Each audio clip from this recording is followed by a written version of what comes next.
do this. We will jump right into it. Let's hop on in.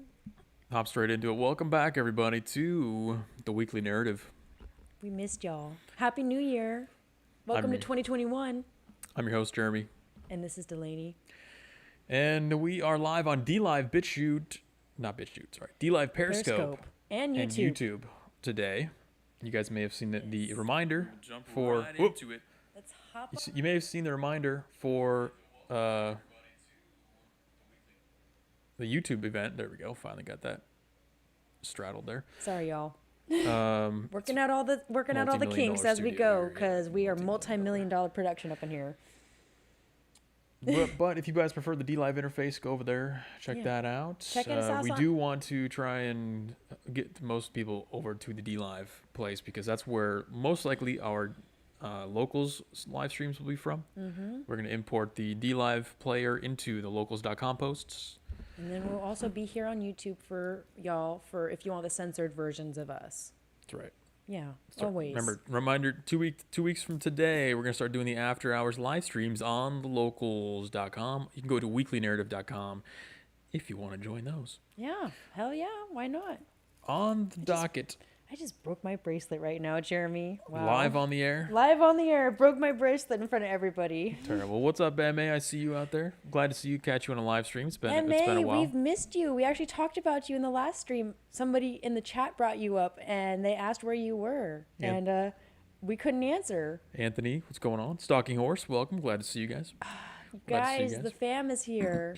Let's jump into the topics for today and give you a brief overview. We've got 3 or 4 major topics with a few stories in each. First, we're going to be continuing our segment on why teachers are evil and they are mind controlled by China, and until we understand and get rid of their propaganda, we will be victims to China. We've got 2 stories there, one for Chicago Teachers Union, which we've talked about before, board member, I think the leader of the Chicago Teacher Union, facing criticism for vacationing in the Caribbean while pushing remote learning. Yeah, I don't blame her at all for that. Yeah. Massachusetts teacher bans the Odyssey from her class. Totally bans it. And I think you guys already know the reasons why. Just insert all the isms here. Yeah, all the isms and the ists. So that's going to be in our Teachers Are Evil segment. We got in our Genders segment today, we've got a story from Argentina. They became the first country in Latin America to legalize abortion. So that's fun. Yeah, because that's totally conducive to productive society. What's up, Athenian? Yep. My girl's here. And the other story we have for you in our gender segment is some science. Brand new, crispy, hot off the press science with a study about the science of wealth redistribution and its relation to height.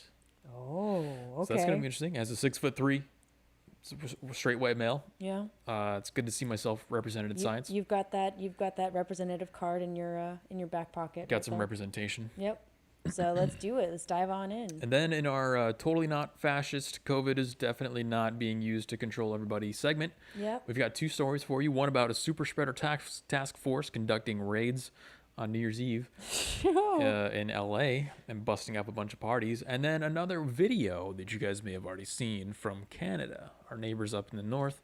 A video of police ripping people out of their own home on New Year's Eve. Yeah, lovely. Totally not fascist. That's our totally not fascist segment. So it's not fascist at all. We've got... It's for the greater good because it's COVID. We've got a lot of fun stuff on the docket today. Are you excited? I'm super excited. This is going to be good stuff, man. Good. And it's a new year, 2021. Get your drinks, folks. The first show of 2021. So thank you for joining. All of the millions that are joining us right now, thank you for starting 2021 off right with Weekly Narrative. Let's do this. That's right. Where else would you want to be besides here with us? Can't imagine. Jumping into our first story of the night. In our Teachers Are Evil segment. Teachers are super wicked and shouldn't have as much power as they do. Chicago Teachers Union board member facing criticism for vacation in Caribbean while pushing remote learning from WGN local in Chicago. Oh, goodness. And as soon as I load this, I'm blasted with COVID propaganda Yep. in red text, Yep. like just to make me so afraid. I'm afraid now just from looking at that Just graphic. from looking at that picture of Anyway. numbers. Chicago, a teachers union leaders facing criticism for vacationing in the Caribbean while at the same time claiming it's unsafe for teachers to return to the classroom. Sarah Chambers is on the union's executive board and is an area vice president. As recently as Thursday, she tweeted to rally special education teachers not to return to work Monday because it's unsafe. Oh.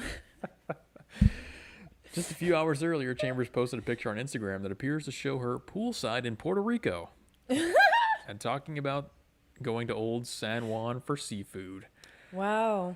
Well, I got to say, I think this was being spread around social media as kind of like a look at how much teachers suck kind of thing. But I don't blame her at all. I mean, yeah.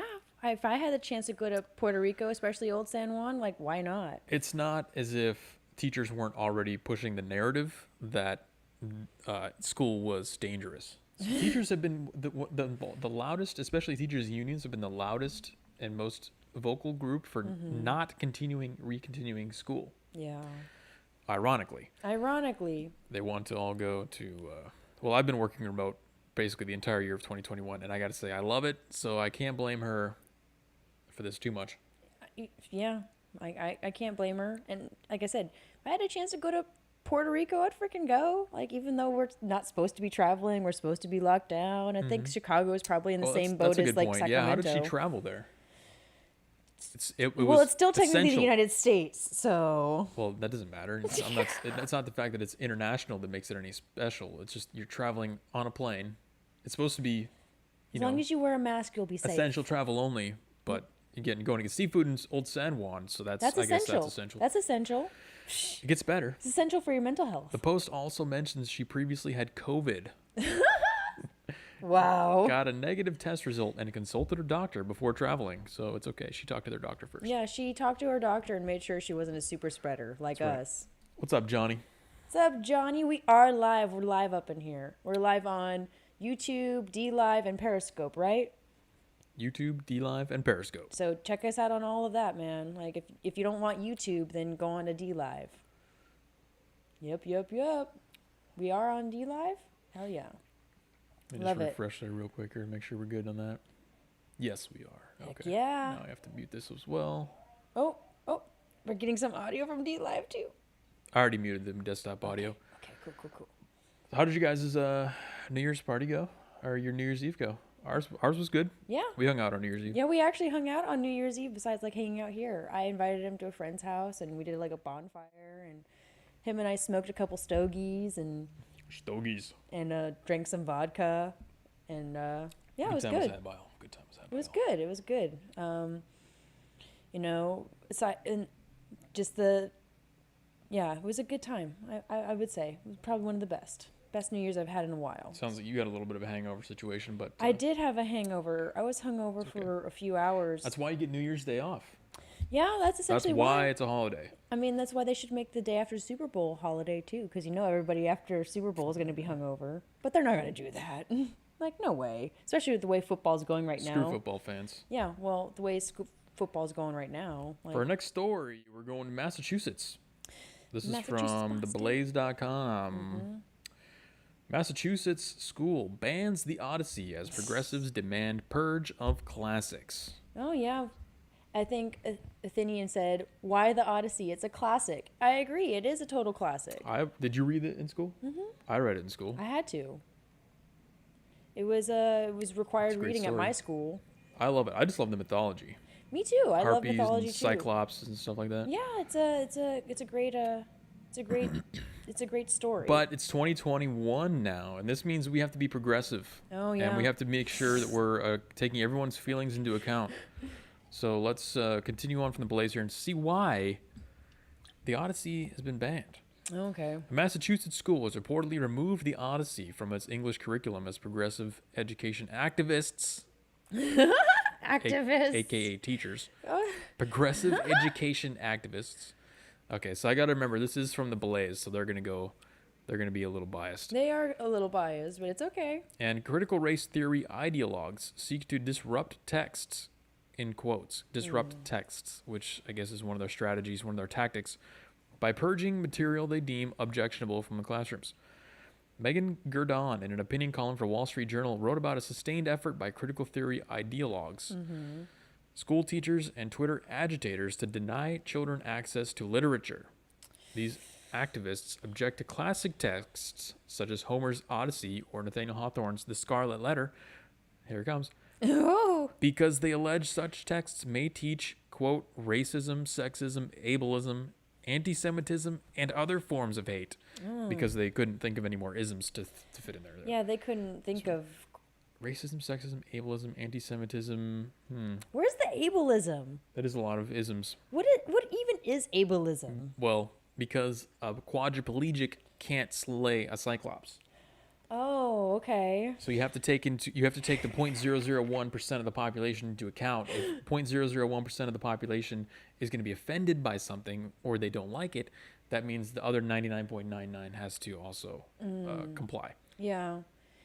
That sounds very weird. I mean, not gonna lie, the people who use the word ableism, those are probably back in like Spartan days. Those are probably going to be the babies that were thrown off the cliff and never given a chance to survive anyways. So, like, what are y'all complaining about? Y'all are able to like be alive and thrive. In a objective observer's view of what's actually happening right here, this is the relativity of morality over time, right? Because they are trying to compare the Odyssey and the topics and the story by today's standards of morality, or judging it by today's standards of morality. Oh, okay.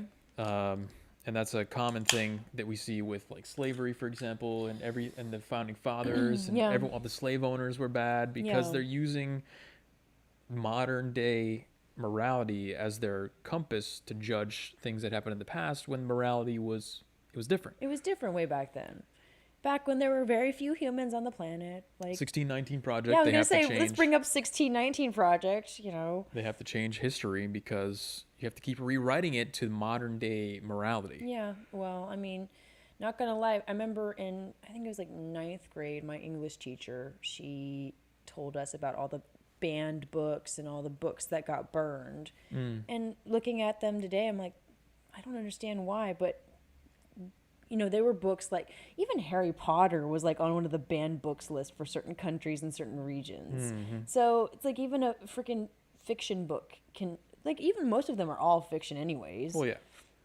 But it's just, that's what's happened to us. We've been so brainwashed and programmed to just think that, like, just we're in this time space, so we can't, like, understand what happened in the past and understand like the mindset of people back then. Like it was totally different. It takes too much IQ to understand really that morality may have been different back when everyone owned slaves, or back even further when people were killing cyclopses when they existed. If they existed. Like, that's what's hilarious, that they're banning the Odyssey. Like, we're not... Did Cyclops exist? Maybe. Maybe or not, I don't know. Like, shoot, I don't know. That was a joke. They didn't exist. But that's what's hilarious about them banning the Odyssey. They're banning things that it's like, this isn't even real. This isn't even history, yo. Like, what are we banning something that's not even historical? Communism at its finest is what Commander Osis says. I was going to say the communists banned the Bible, like, for a while, so... And kneecapping people to the lowest common denominator. You know what? Actually, okay, so here's another sidebar, maybe a different angle on this whole thing. When I was in school, like in 7th and 8th grade, and maybe you guys had similar experiences, let me know in chat if this is something that you can familiarize with. Kids couldn't even read, even in college. When we got up into college level, you remember how teachers would say, okay, read this paragraph, or, you know, they would do one student reads a page, and then the next student reads a page. You would do that, and the kids would sit there, and they would read like this: the subtle complexities of literature. And I'm talking adult age, 18 or older. Yeah. Some of them would read that way in college. So maybe... Like he said, you know, we're kneecapping to the lowest common denominator. Maybe it's not the necessarily the racism, sexism, ableism. They're just using those as the emotional triggers to get you to ban it. But the real reason they want to ban it is because only smart people can understand it, or only smart people can really actually read it and comprehend it. So maybe they're just using the isms as a guise to ban it because they know that they're all retarded. Yeah, they know that they sound so stupid. Johnny says, "I had a stroke as a kid. I'm disabled, but I don't give a f what people call disabled people. I agree this on the Sparta thing. They would have thrown me off a cliff." Well, Johnny, at least you admit it. So that's bold of you. I know plenty of cripples that have that mindset as you. Society is definitely a lot softer than the Spartans, that's for sure. Like I said, at least you're bold enough to admit it as a cripple. So there you go. When and where is that in the Odyssey? There's some racist statements in the Dion. Okay, I don't understand that word, but I suppose Dionysia, I suppose. But why would you write nice things about Indians when the protagonist? See, is you at read war like with that. them? I'm sorry. Well, I've also had a couple drinks. No, Shut up, Jeremy. I'm gonna write that off as it's just really small. It is. Yeah. But I'm not gonna miss an opportunity to talk smack. Yeah. No, you're not gonna miss an opportunity to dig on me. Why don't they judge the Quran like that now? Good question. Well, let's see if we can bounce back into the article and get some more details here. Yeah. Now, maybe what they're gonna replace it with, or exactly some specific examples, because that's what I would like to see. I want to see some specific examples of racism in the Odyssey. Racism, sexism, ableism. Where's the ableism in the Odyssey? I'm not seeing it. Anti-Semitism. We'll find out. Where is anti-Semitism in the Odyssey? Were there Jews in the Odyssey? I don't remember any. I don't remember any. What? The subtle complexities of literature are being reduced to the crude clanking of, quote, intersectional power struggles, this person wrote, which I would agree with. Okay, here we go. Exposing young people to stories in which racism, sexism, ableism, anti-Semitism, and other forms of hate are the norm. Other stories in which those isms are the norm may sow seeds of bias that can grow into indifference or prejudice. Wow. And this is apparently an Indian, so this is Padma Venkatraman, and published this in the School Library Journal. Okay, so this isn't just some random teacher somewhere. Yeah, it's whatever. Here we go. Quote, racism in classics can't be negated merely by alerting young readers to its presence. Unless we have the time, energy, attention, expertise, and ability to foster nuanced conversations in which even the shyest readers feel empowered to engage if they choose, we may hurt, not help. Pressuring readers of color to speak up. What? I didn't read this article before. Yeah. This is a live reaction, folks. That one just caught me. This is a live reaction, you guys, to this article. So crazy fastball out of left field on that one. Pressuring readers of color to speak up also removes the free choice and can be harmful. Oh, okay. Pressuring can be harmful, not is harmful, but can be. So they think that a black person reads this, who also is a reader of color. And they hear it in the classroom, and they read in the classroom, and then they're expecting that person to say something, but they don't want them to feel obligated to have to speak up about the racism in the book. Mm-hmm. Oh my God! They are they're really pulling at straws Holy here. Smokes! They really are. It's wow.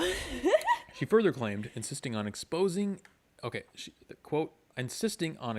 diverse children to racist classics in which they see characters like themselves demeaned or, at best, entirely excluded.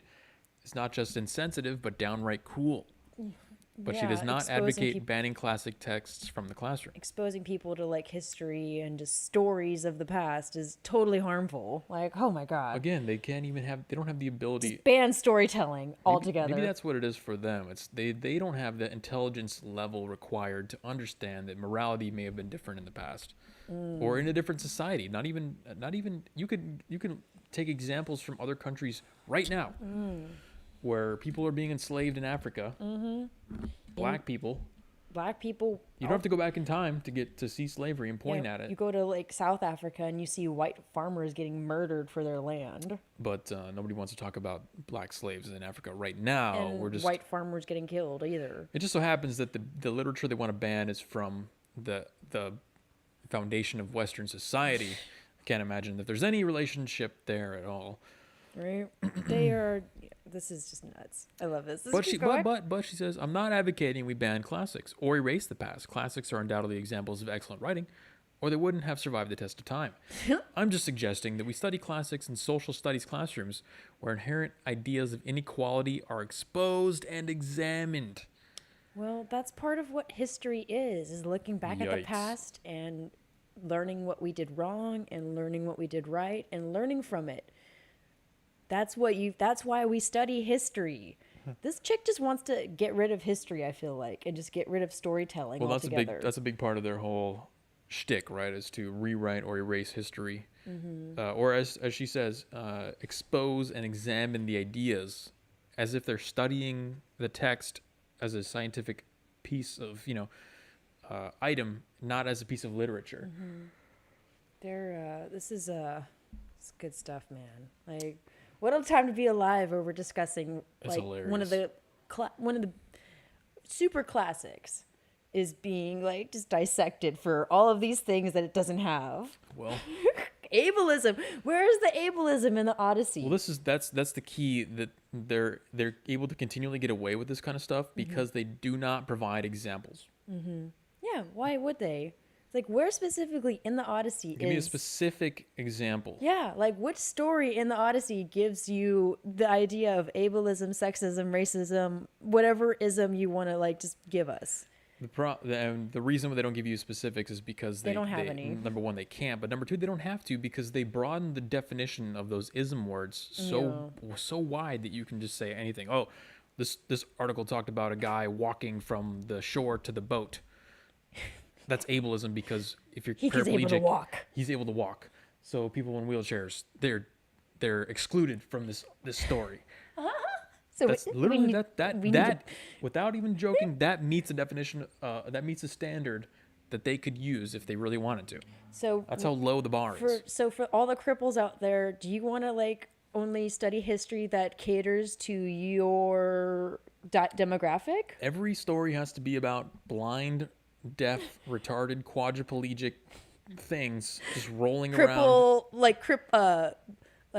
Person of color cripple.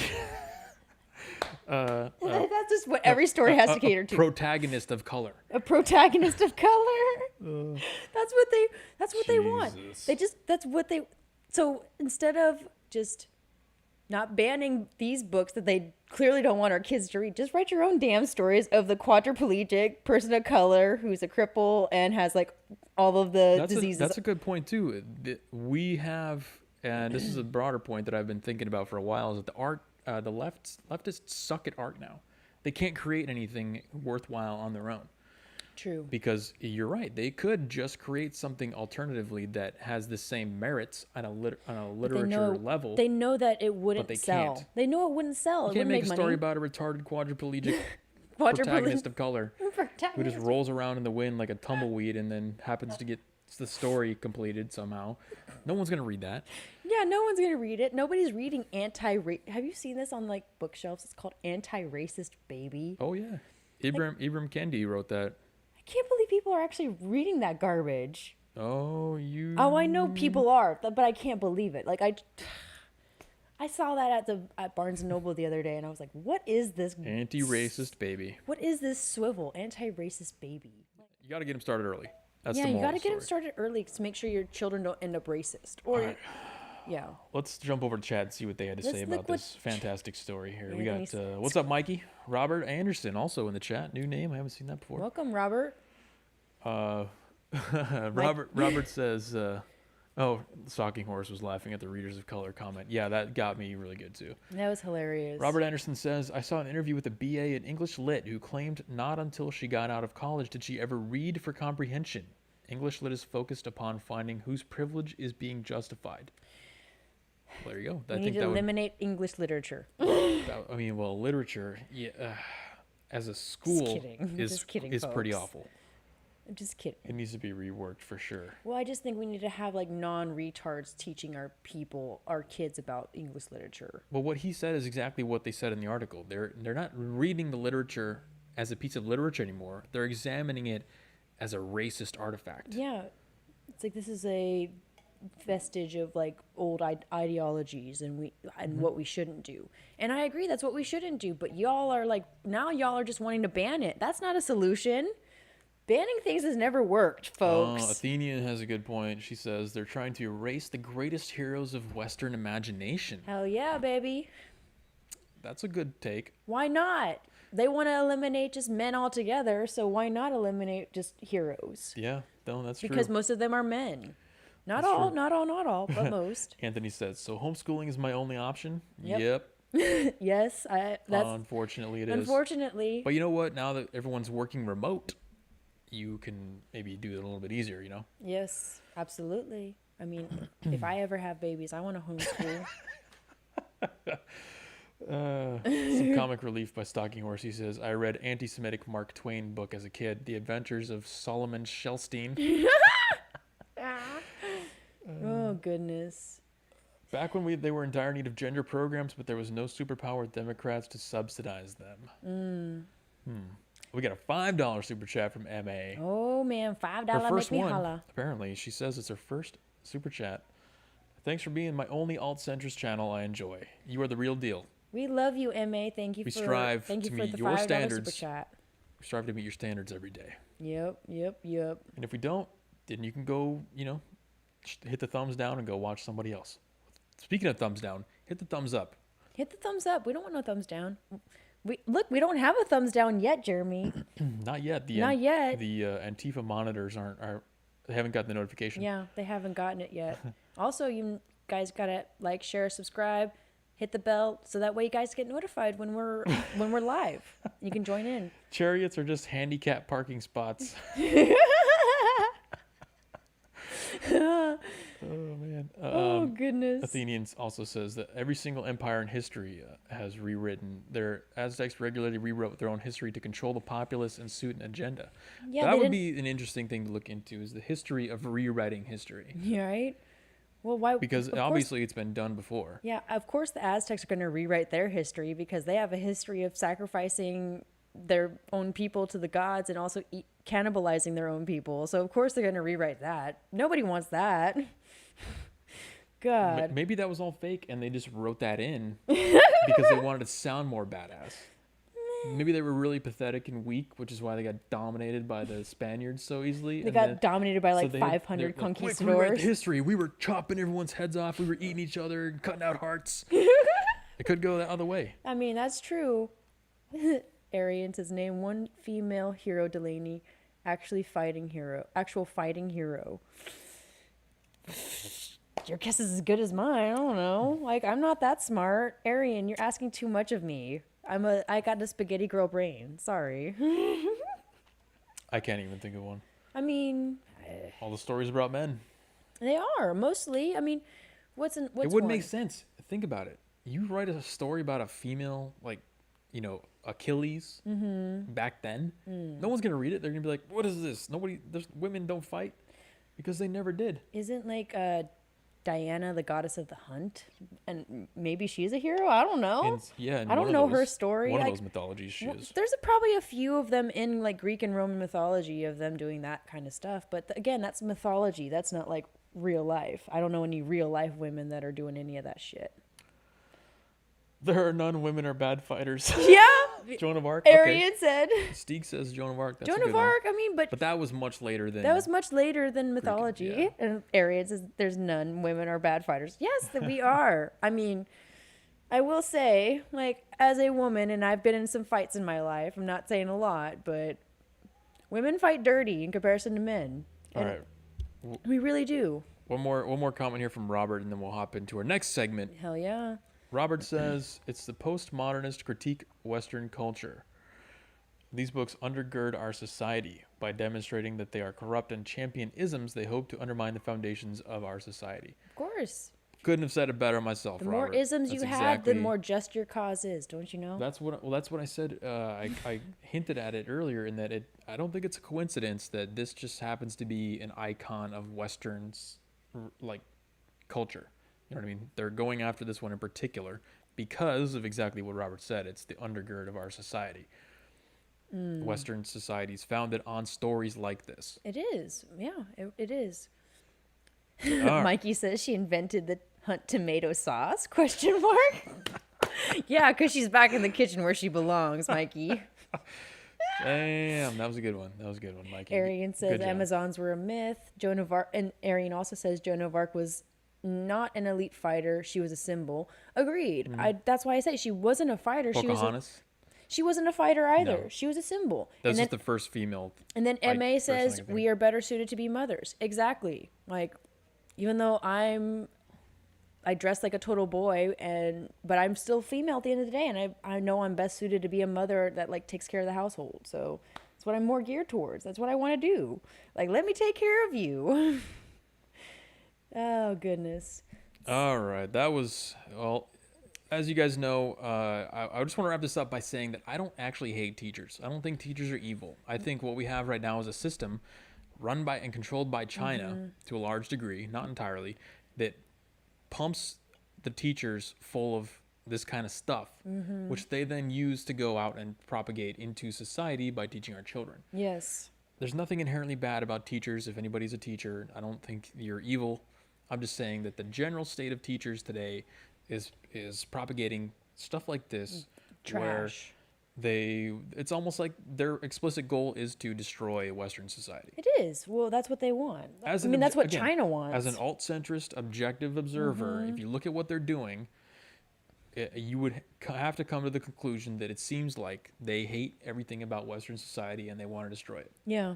Which is exactly what somebody like China or an enemy would want to do. Yeah, China or North Korea or Russia or whoever is an enemy. So, exactly. As we continue on our Teachers Are Evil segment, just keep that in mind. We're not talking about the teachers themselves. We're talking about the general trend of the process of creating a teacher. It's not even like teachers. It's the unions of teachers. That too. I think like individually, teachers, most of them want to do good and want to educate our kids. Well, that's why they become a teacher. That's why they become a teacher. It's when they get involved in the unions and they have good intentions, but like I said, the system that creates the teachers is so messed up. They get in there and then then they get brainwashed by the crowd of other teachers that are telling them like, hey, if you don't think like we do, then you're... And a lot of them are young women who just got out of college, so they're freshly indoctrinated with all the isms. Yep. And they're ready to use the isms in real life to make it feel like they got something out of their college degree,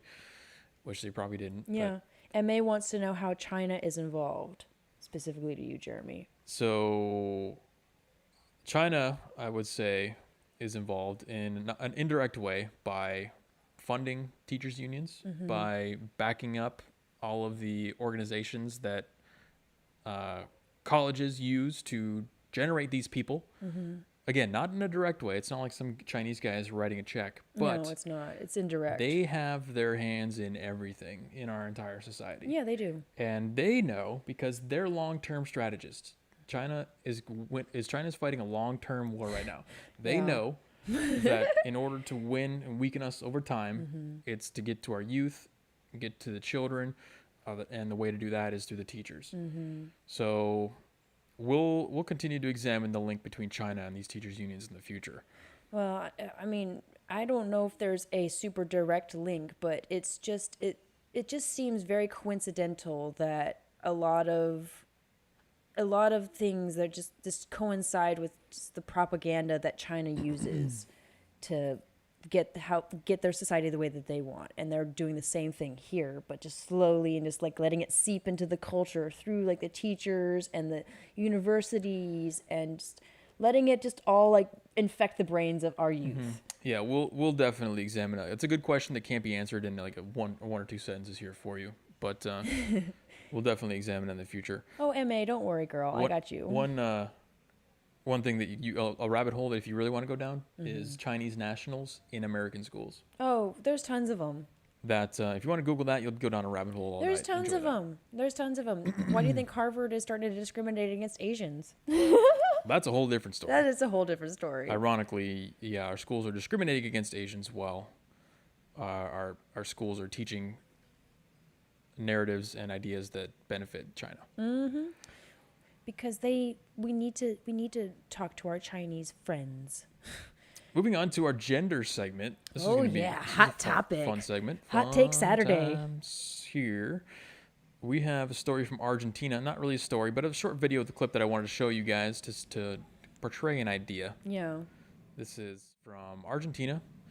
This is a little clip from disclose.tv. Now, if you were just looking at this video right here of these women celebrating this, what comes to your mind? What do you think they're celebrating? They're celebrating something good and positive and happy, and their team just won the soccer Super Bowl. that something good is happening. That's the like World Cup. Yeah, something positive is going down in their country. Yep. Their candidate won the presidency or something insanely good that you'd be jumping up and down. I just saw a chick with a shaved side of her head, so now I know it's not something good. Well, if you start to examine it closer, you might understand the context. And the context is that Argentina becomes the first country in Latin America to legalize abortion after a landmark vote. And okay. Good point, Stalking Horse. Yeah, look at the social distancing there taking place. Very good protocols for social distancing. But yeah, they're the first country in Latin America to legalize abortion. Yeah, totally. Yeah, kill babies. Let's do it. Argentina falls to the cabal. They really have. And these SJWs are celebrating in the streets and crying and hugging each other and yeah, over killing babies. The cancer's finally spread to South America. And Argentina's a really big country too. It's the first one. That was a little surprising to me. I would have guessed that there were probably several places where abortions were already legal in South America.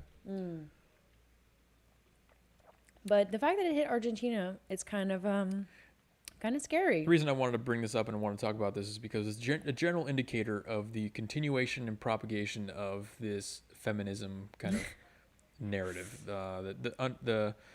The cancer that is feminism spreading through the globe. Mm-hmm. And now you can see, I don't know why you would be celebrating that wildly just because abortions were legal. Yep. They're so emotionally attached to the idea of abortions becoming legal.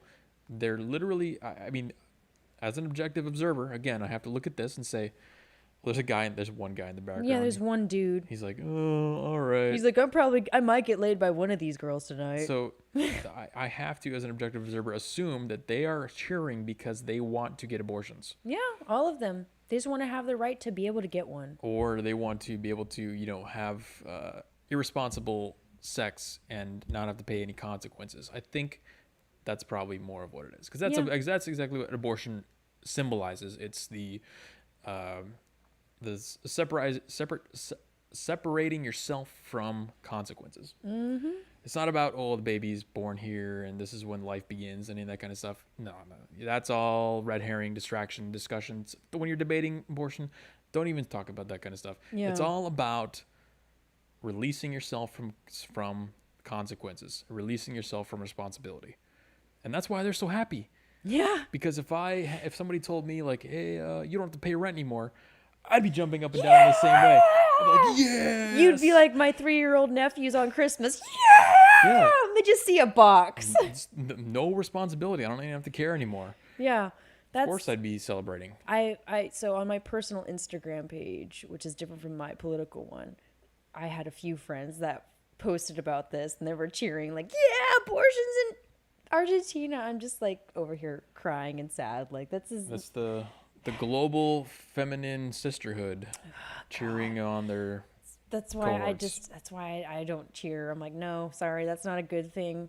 And I think Robert says, I think it was a mistake to try to outlaw abortion. The effort should be to try to make adoption the right choice. Make it as convenient as possible to give up a child. Celebrate women who do.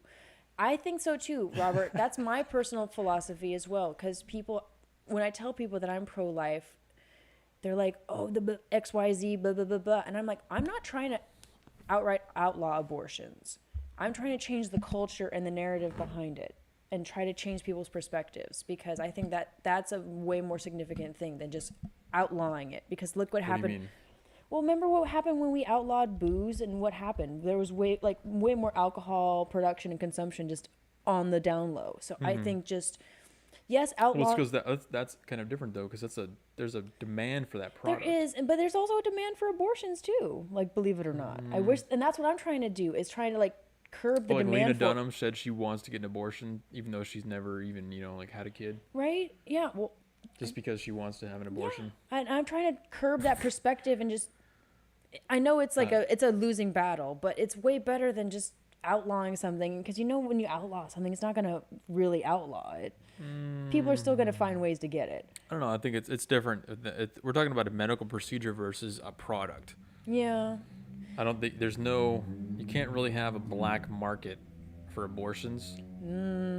Kind of can though. They did that in the South a lot. No, you could, but it's not going to be as successful on the same scale. Yeah. You can have some guys doing some stuff in the shady backdoor dealings and stuff like that. But if women know that abortions aren't going to be available readily, and they know that they're going to have to go to some guy in a dark alley with a coat hanger They'd still do it though. to get an abortion, They would.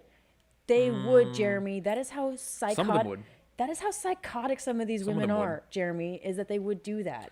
Some of them would, but even women, as illogical as they are not immune to incentives.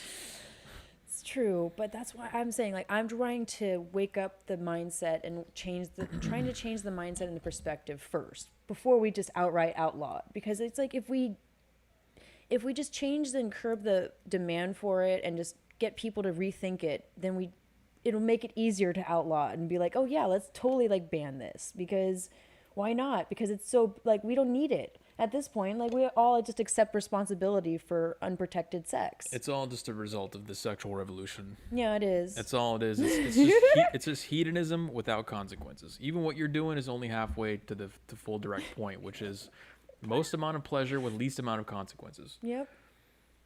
You choose to have a kid before you sleep with somebody. Mm-hmm. That's when you choose. Yeah, it's true. Every woman chooses. Mm-hmm. Every woman chose, and you still have the right to choose. Yeah. You choose not to sleep with a guy, you choose to sleep with a guy. If you choose to sleep with him, you inherently accept the risk of having a kid. But the thing is, Jeremy, a lot of women aren't being raised with that mindset, though. Right.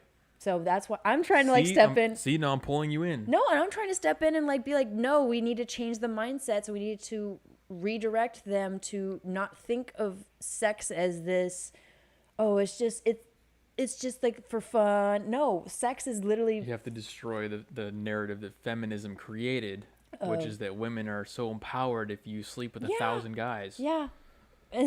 Tell me about it. Like, it's hard because I know a lot of chicks that are. No, they'll learn. It's only a matter of time. This narrative has a time limit set, because all these women who are becoming older and older, and they're realizing that as they're getting into their 40s and 50s, and they've lost their natural beauty, and they can't have kids anymore. They don't have a family. They don't have no one to come home to. They're depressed as hell. Mm-hmm. And people are going to start to see that population is going to grow over time, especially as, kids our age grow and older. Oh my God, that's a time bomb waiting to happen. Oh, I know it is. That's why I'm seeing it happen in front of me, because I know tons of people who are in my age range that were raised to believe that abortion is cool, like it's a viable form of birth control. And they are the most self-destructive motherfuckers I've ever met in my life. Like, I hate to curse, but I will, because they are. You're allowed 2 per stream. I'll do like two F-bombs. count on me, folks.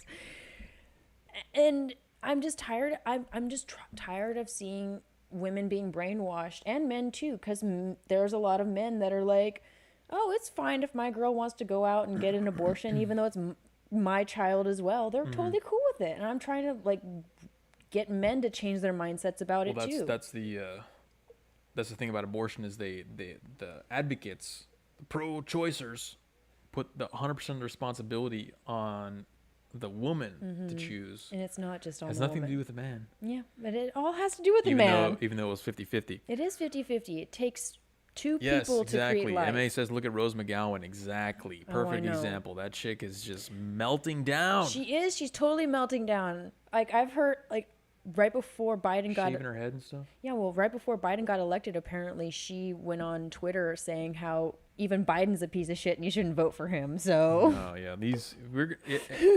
Women should look at how all these women who are now turning 40, the women who are in their 20s now should look at the women who are turning 40 and, late 30s and stuff like that, and see how miserable they are.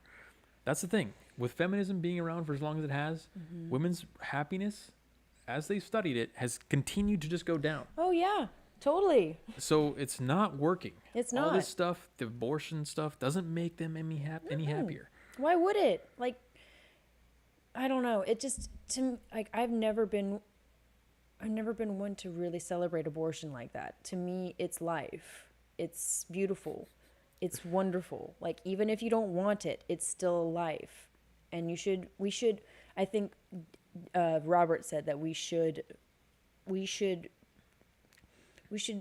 put people who adopt way on a different plane than people who just have abortions. Like, really, because people who adopt and take other people, not take, but, adopt other people's children, like, those people are amazing. We need to do more. Well, on the plus side, there's going to be a lot of new lesbian and gay couples that can have kids. Right. So there's going to be a lot of adopting happening if they want to have kids. We need to just, that's another reason why I'm pro-life, because I'm like, if I want babies and I can't have them, I want to be able to adopt. And if we keep aborting all the babies, then how am I supposed to have babies? Like, yeah, exactly. He's talking horse. That guy in the video was the beta orbiter. He's like, oh yeah. I think somebody said they were commenting about my saying, yeah, I'm probably gonna get laid by one of these girls afterwards. Probably not. It's not a guarantee, but if you're a total soy boy in a group of feminists, you're probably gonna get laid. Well, it's the only way they can. Here's a good one from Irgsplitten Loudon Boomer. Irgsplitten Loudon Boomer, which is one of the top names that I've seen in the chat, by the way. Yes. He says, hot take from me. I don't care about abortion. I don't care if abortion is illegal, as long as a woman can't get alimony for 18 years. Yeah, so we have my body, my choice. And then my wallet, my choice. What about my wallet, my choice? Hell yeah. So if the woman decides to not get an abortion, for example, and I want her to get aborted, just in a situation like that where a guy is supposed to have part of the decision-making process, I don't want to have to pay for any of that. Yeah. Or again, in a situation where, like he's saying, if you get married and then you don't want to have spousal support. Yeah. My wallet, my choice. My wallet, my choice. I agree. My wallet, my choice. That's why you give up your parental rights, and that way you don't have to worry about your wallet. So celebrating abortion is sick. So that's right, Emma. I think you're also correct on that. Now we can watch. We know that the seed of feminism and leftism is sprouting and thriving in Argentina. If you were to just guess on a wide, broad scale, the general performance of Argentina over the next couple of decades, where would you say it's going to go? Oh yeah, I'd probably have to agree with that. Down the tubes, folks, for those who are probably going to listen on the podcast later. Yeah. Down the tube. Thumbs down. Thumbs down. I mean, Argentina's already, it's doing okay, but you're just going to see it just go down the tubes. It's already kind of an S-hole country, so it's going to become even more of an S-hole. So. S-hole.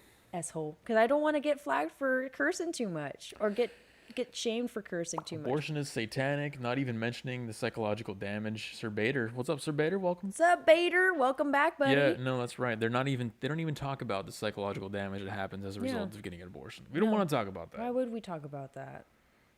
Yeah. It's yeah, because that doesn't matter. And not even to mention the physical complications that goes on with abortions and taking like a Plan B and stuff like that. Like that can mess with your reproductive everything. I can imagine. I mean, you're taking a pill that's basically killing the child inside of you. And yeah, it's well, and did you know that the company that manufactures the abortion pill, so say you actually get pregnant and but you're early enough along to actually take the abortion pill, not actually get a physical abortion. The company that manufactures the abortion pill was originally created in Nazi Germany, and it was like the company that created the gas that gassed the Jews. So what? Yes. That sounds too good to be true. I mean, you can sounds a little too on the nose. I mean, but I believe you. I just have to they're there. I mean, when they fact check in chat.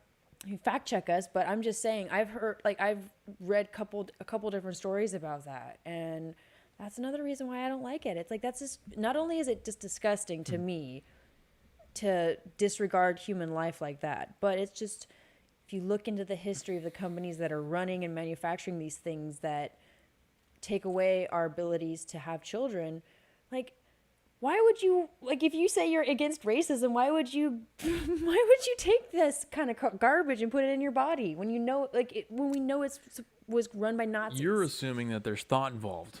Yeah. Again, it's just about maximizing hedonism while minimizing responsibility. Anything beyond that, it's way too much time to think, way too much IQ required. Yeah, right? And May says Delaney still has the MAGA energy. Hell yeah, baby. Of course I do.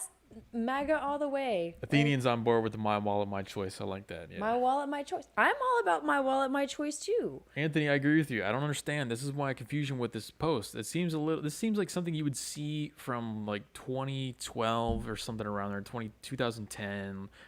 Anthony says, is Argentina late to the game? They're celebrating, but many Western countries are questioning. Hard to watch celebration. That's what I thought too when I saw it. I was like, have they not been paying attention to every other country that's been doing this kind of stuff? They don't care, apparently. Again, I think it's another situation where they just want to join in on too much all the IQ other countries. required to understand the consequences. Yeah, well, maximize hedonism, minimize responsibility. That's it. Most of the people I know that are pro-abortion don't even understand that, or don't even concede that life begins at conception. So it's hard to have conversations with those kinds of folk. So, what can you do except for just trying to... Well, the comment that I made when I saw that post was that I can't be too upset about these people not wanting to, not passing on their genes.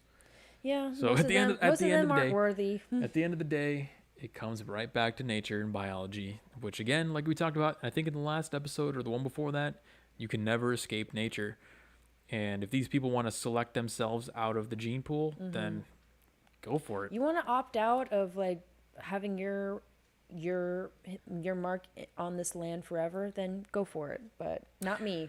In our second article on our gender segment, we have a brand new crispy hot study, hot off the press. Beep, beep, beep, beep, ScienceDirect.com, the Journal of Evolution and Human Behavior. Oh goodness, here we go. Height is associated with more self-serving beliefs about wealth redistribution. Oh God, so if you're tall, you don't want wealth redistribution? Yep. Essentially. That's right. And it ties into exactly what we were talking about with, nature and abortions and not passing on genes and stuff like that. But let's now let's dive in. This is it'll give you a little bit insight into, maybe explain why the certain types of people that you see advocating for socialism and communism all seem to follow the same general trends as far as physicality. Yeah, they're all mutants. And physiognomy. They all look like one of my favorite topics, physiognomy. You love talking about all the mutants. I love me some mutants. They're just... Well, as a tall person, 6'3", I'm just glad to be represented in science finally. Well, and I mean, I'm tall for a woman. I'm 5'10", so... Yeah, that is tall. That's tall for a chick. I'm taller than most chicks. From ScienceDirect.com, people vary widely in their attitudes towards how much their government should redistribute wealth. Evolutionary theory may shed light on why this variation occurs. Numerous studies have established an association between upper body strength and attitudes towards equality and wealth redistribution in males, showing that physically stronger men are more likely to hold self-serving beliefs on these issues. Oh, okay. It's just tall people that are self-serving, not short people at all either. Well, no, they're just examining this particular aspect of it. But strong people, so what they said so far is that strong people and, well, no, they just mentioned strong people so far. Yeah, just strong people. This effect is typically weaker or absent in women. A question that has received little attention is whether there are similar associations between other aspects of formidability and attitudes towards wealth redistribution. One such aspect is height. They tested this prediction using data from the European Social Survey in a sample of 27,000 people, so it's a good sample size, from 20 different European countries. Results show that taller people are more likely to have self-serving attitudes towards government redistribution of wealth. The result was robust to numerous control variables and alternative model specifications, but the direct effect of height were small. Taller individuals were less supportive of government wealth redistribution overall, but were especially averse if they were also wealthier. Well, of course, rich people don't want to give up their money. So... Tall, rich people don't want to give up their money. So Like, why would they? Ironically, and like you said, post hoc analysis suggested that for lower income deciles, I don't know what that word is. I've never seen that one before. The association was, at least I admit it, the association was reversed. For these people, there was a positive association between height and support for wealth redistribution. So the poor, tall people seem to be more in line with wanting to redistribute the wealth. However, effects were equally strong in males and females, and so are not fully consistent with current evolutionary psychology theories of resource distribution. Sounds like... What are your initial thoughts on that? Sounds like just a whole lot of baloney, but whatever. So you don't see the biological implications of that? No, I just think smart people don't want to give their money up to the government to distribute it to the poor. So you don't think that the fact that all the Antifa, all the headshots are of tiny little scrawny short mutants, you think that's just pure coincidence?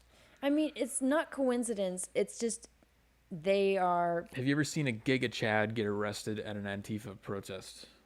With its chiseled jawline, no, big shoulders, because they're not stupid. Pack. The Antifa people are stupid. It So has nothing to do with their height. It just has to do with their attitude and their just terrible, just everything. But why is intelligence associated with a good physique, though? It's just nature, I guess. They put the smartest brains go in the best bodies. Why not? Like, why would you put a smart brain in a terrible body? I don't understand. Okay, all right, that's good theory. Good theory. I mean, that's just that's my take. That's my hot take on it. Well, I would. So the reason this ties directly in with the abortion article we just talked about is because I think, and we saw the chicks in that video that were celebrating shaved heads. Yeah. They signal. Yeah. They signal. Looking like total lesbians. They physically signal like repulsion. Mm-hmm. Or toxicity, like the same way a poison dart frog does by having its skin a bright green blue color. Yeah, purple and red and shit. This falls right in line with what I keep saying is that human behavior, it's not complex. It's not. We're no more complex than animal world, which we can see examples of this stuff happening. Tall people are successful. Not just monetarily. They're successful biologically in the battle of evolution. Mm-hmm. Tall people are more desirable. Mm-hmm. They're the winners. Yeah. I always say this. Socialism is about losers. Mm-hmm. Meritocracy is always about the winners. Mm-hmm. Capitalism is always about the winners. It's about the winners versus the losers. The strongest That's will why survive. all the Antifa, the commie socialist people who want to steal all the tall people's money are always short, disfigured mutants with green hair. They are total mutants, yeah. They're always mutants. And then if you look at the conservative sides, what do you see? You see Chads with blonde hair, cut perfectly. Yeah, good looking, they're in well good dressed, shape. smell nice. Exactly, they're well dressed. They smell nice. They got nice beards or no beards at all. Like, and the chicks, let me just say, from the girl side, conservative chicks are way hotter than the Antifa chicks. Everyone on the right is more attractive than everyone on the left because of this exact phenomena.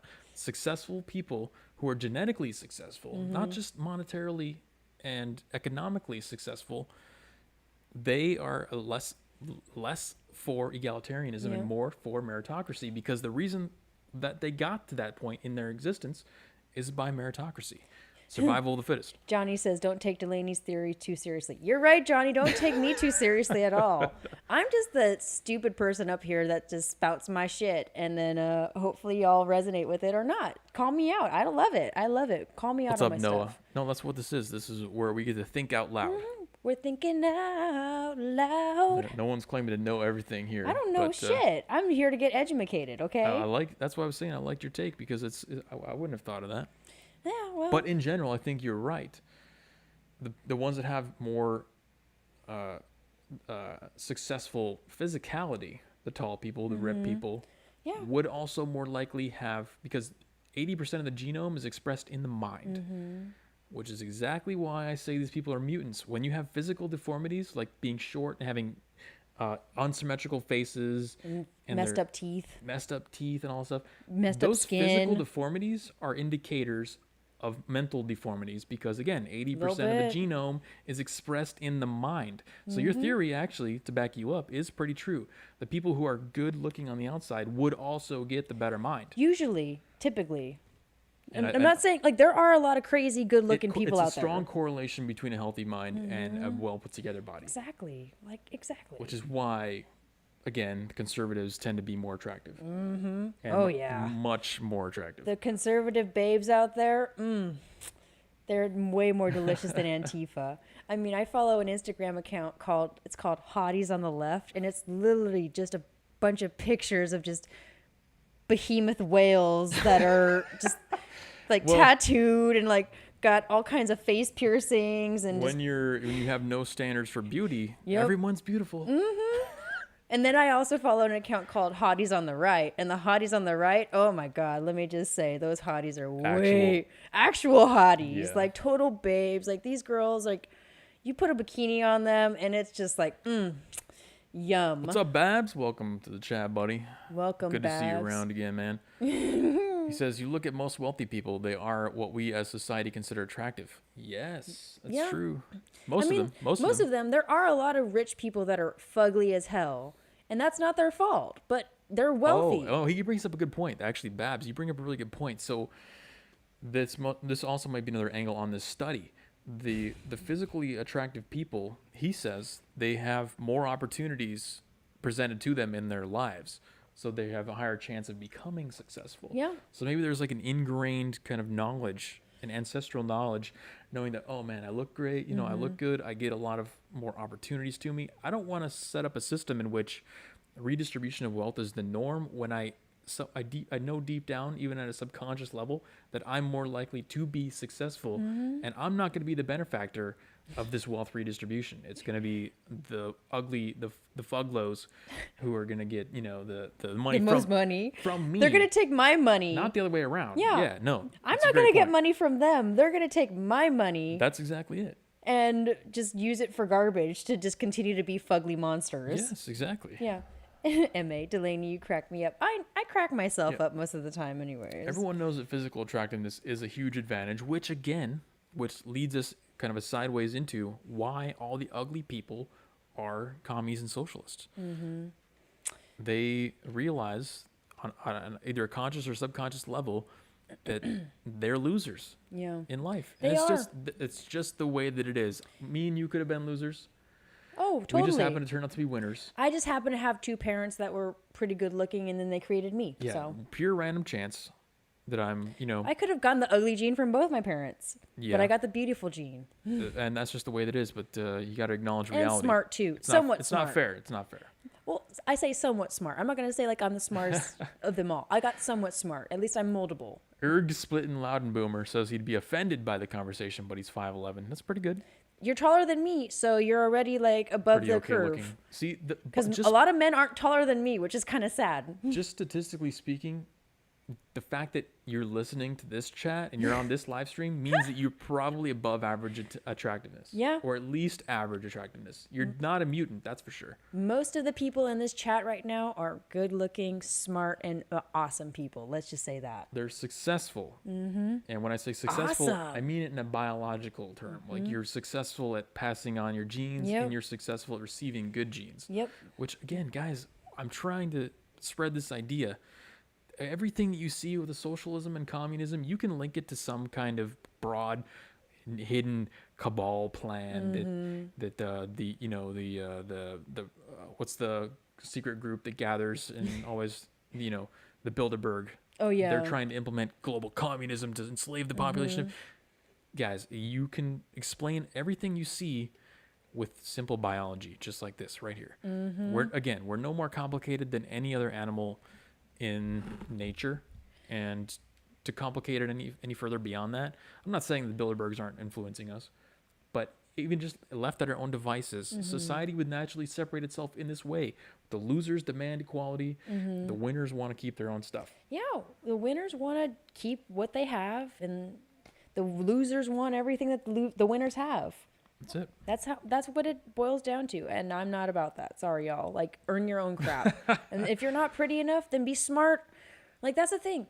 If you're not beautiful, like if you're not pretty like me and Jeremy here, you can be smart and still be successful, even if you're not pretty. Like, look at Bill Gates. That mother effer is like ugly as hell, but he's multi-billionaire.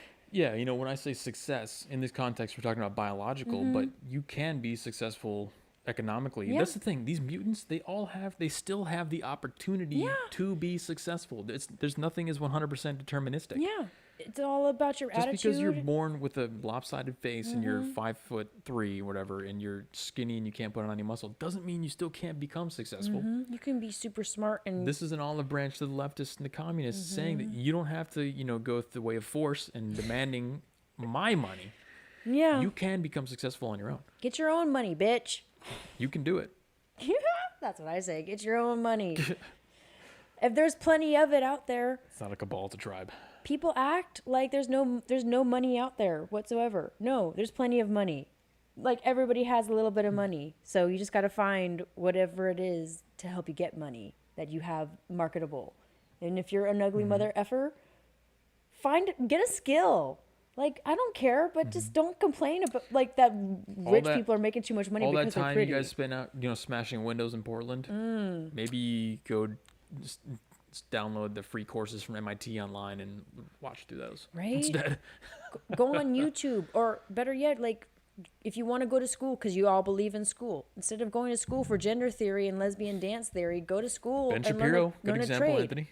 Yeah, Ben Shapiro's like 4'3" and Yeah, he right. makes a bunch of money because he's intelligent. He's very intelligent, and he understands. This is what I always advise, like my leftist leaning friends. I'm like, instead of getting mad that a system is in place, how about you educate yourself on the system and learn how to work and maneuver yourself around the system, so that way you can be just as successful as everybody else that learns the system as well.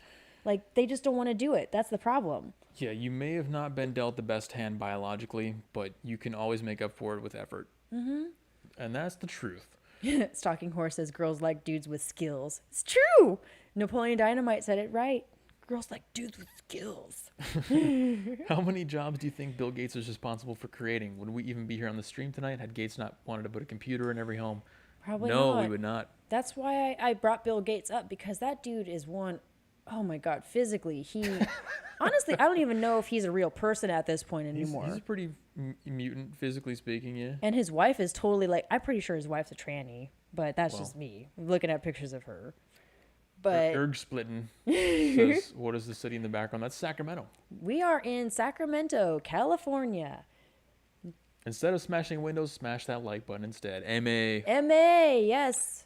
Hit the like. Cheerleader of the chat. Like, share, Speaking of that, subscribe, hit actually, the notification bell. Before we jump on to the next segment, which is our totally not fascist coronavirus measures. Yeah. Our coronavirus, not fascist measures. 2 juicy stories on there. Before we jump into that segment, I got to mention a couple things here. We're going to be implementing a couple chat moderators. Yeah? Yeah. So I'm thinking about who I'm going to hand those out to, just because, as the stream goes on and the stream gets bigger, I can't sit here and click show on all the comments that YouTube wants to censor.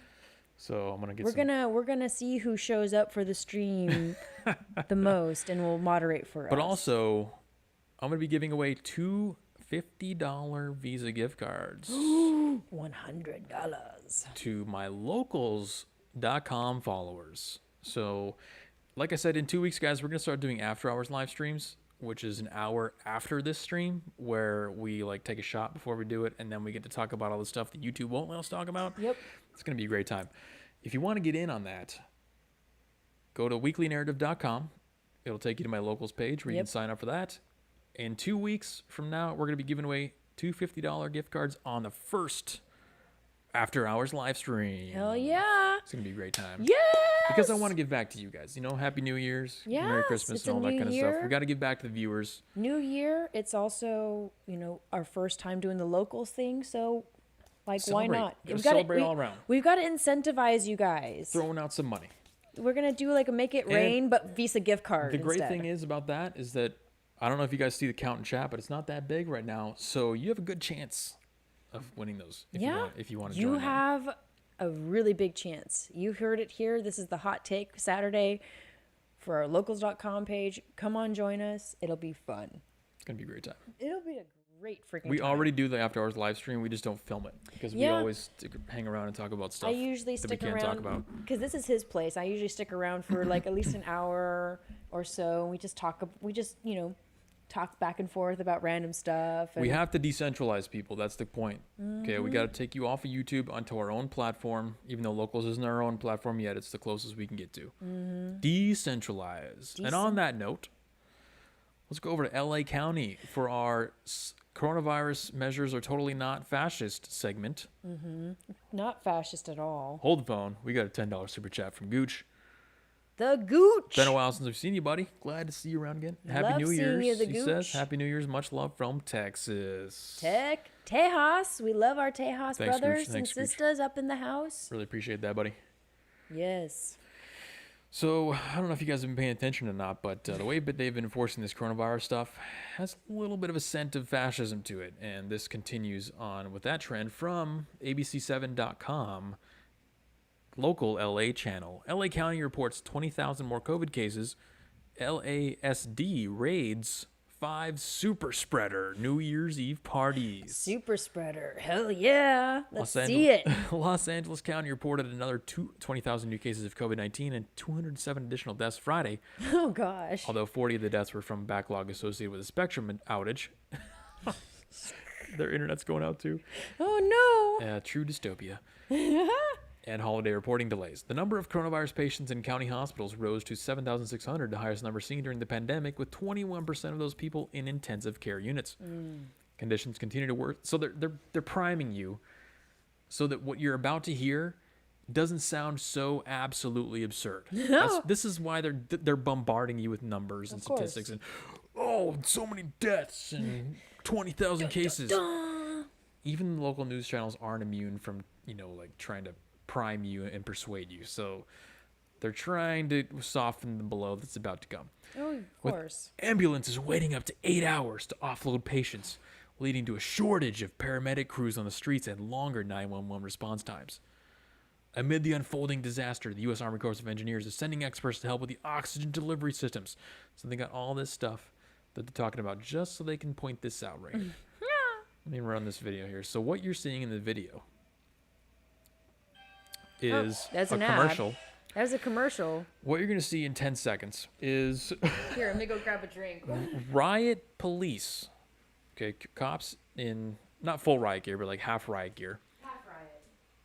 Escorting people out of a party.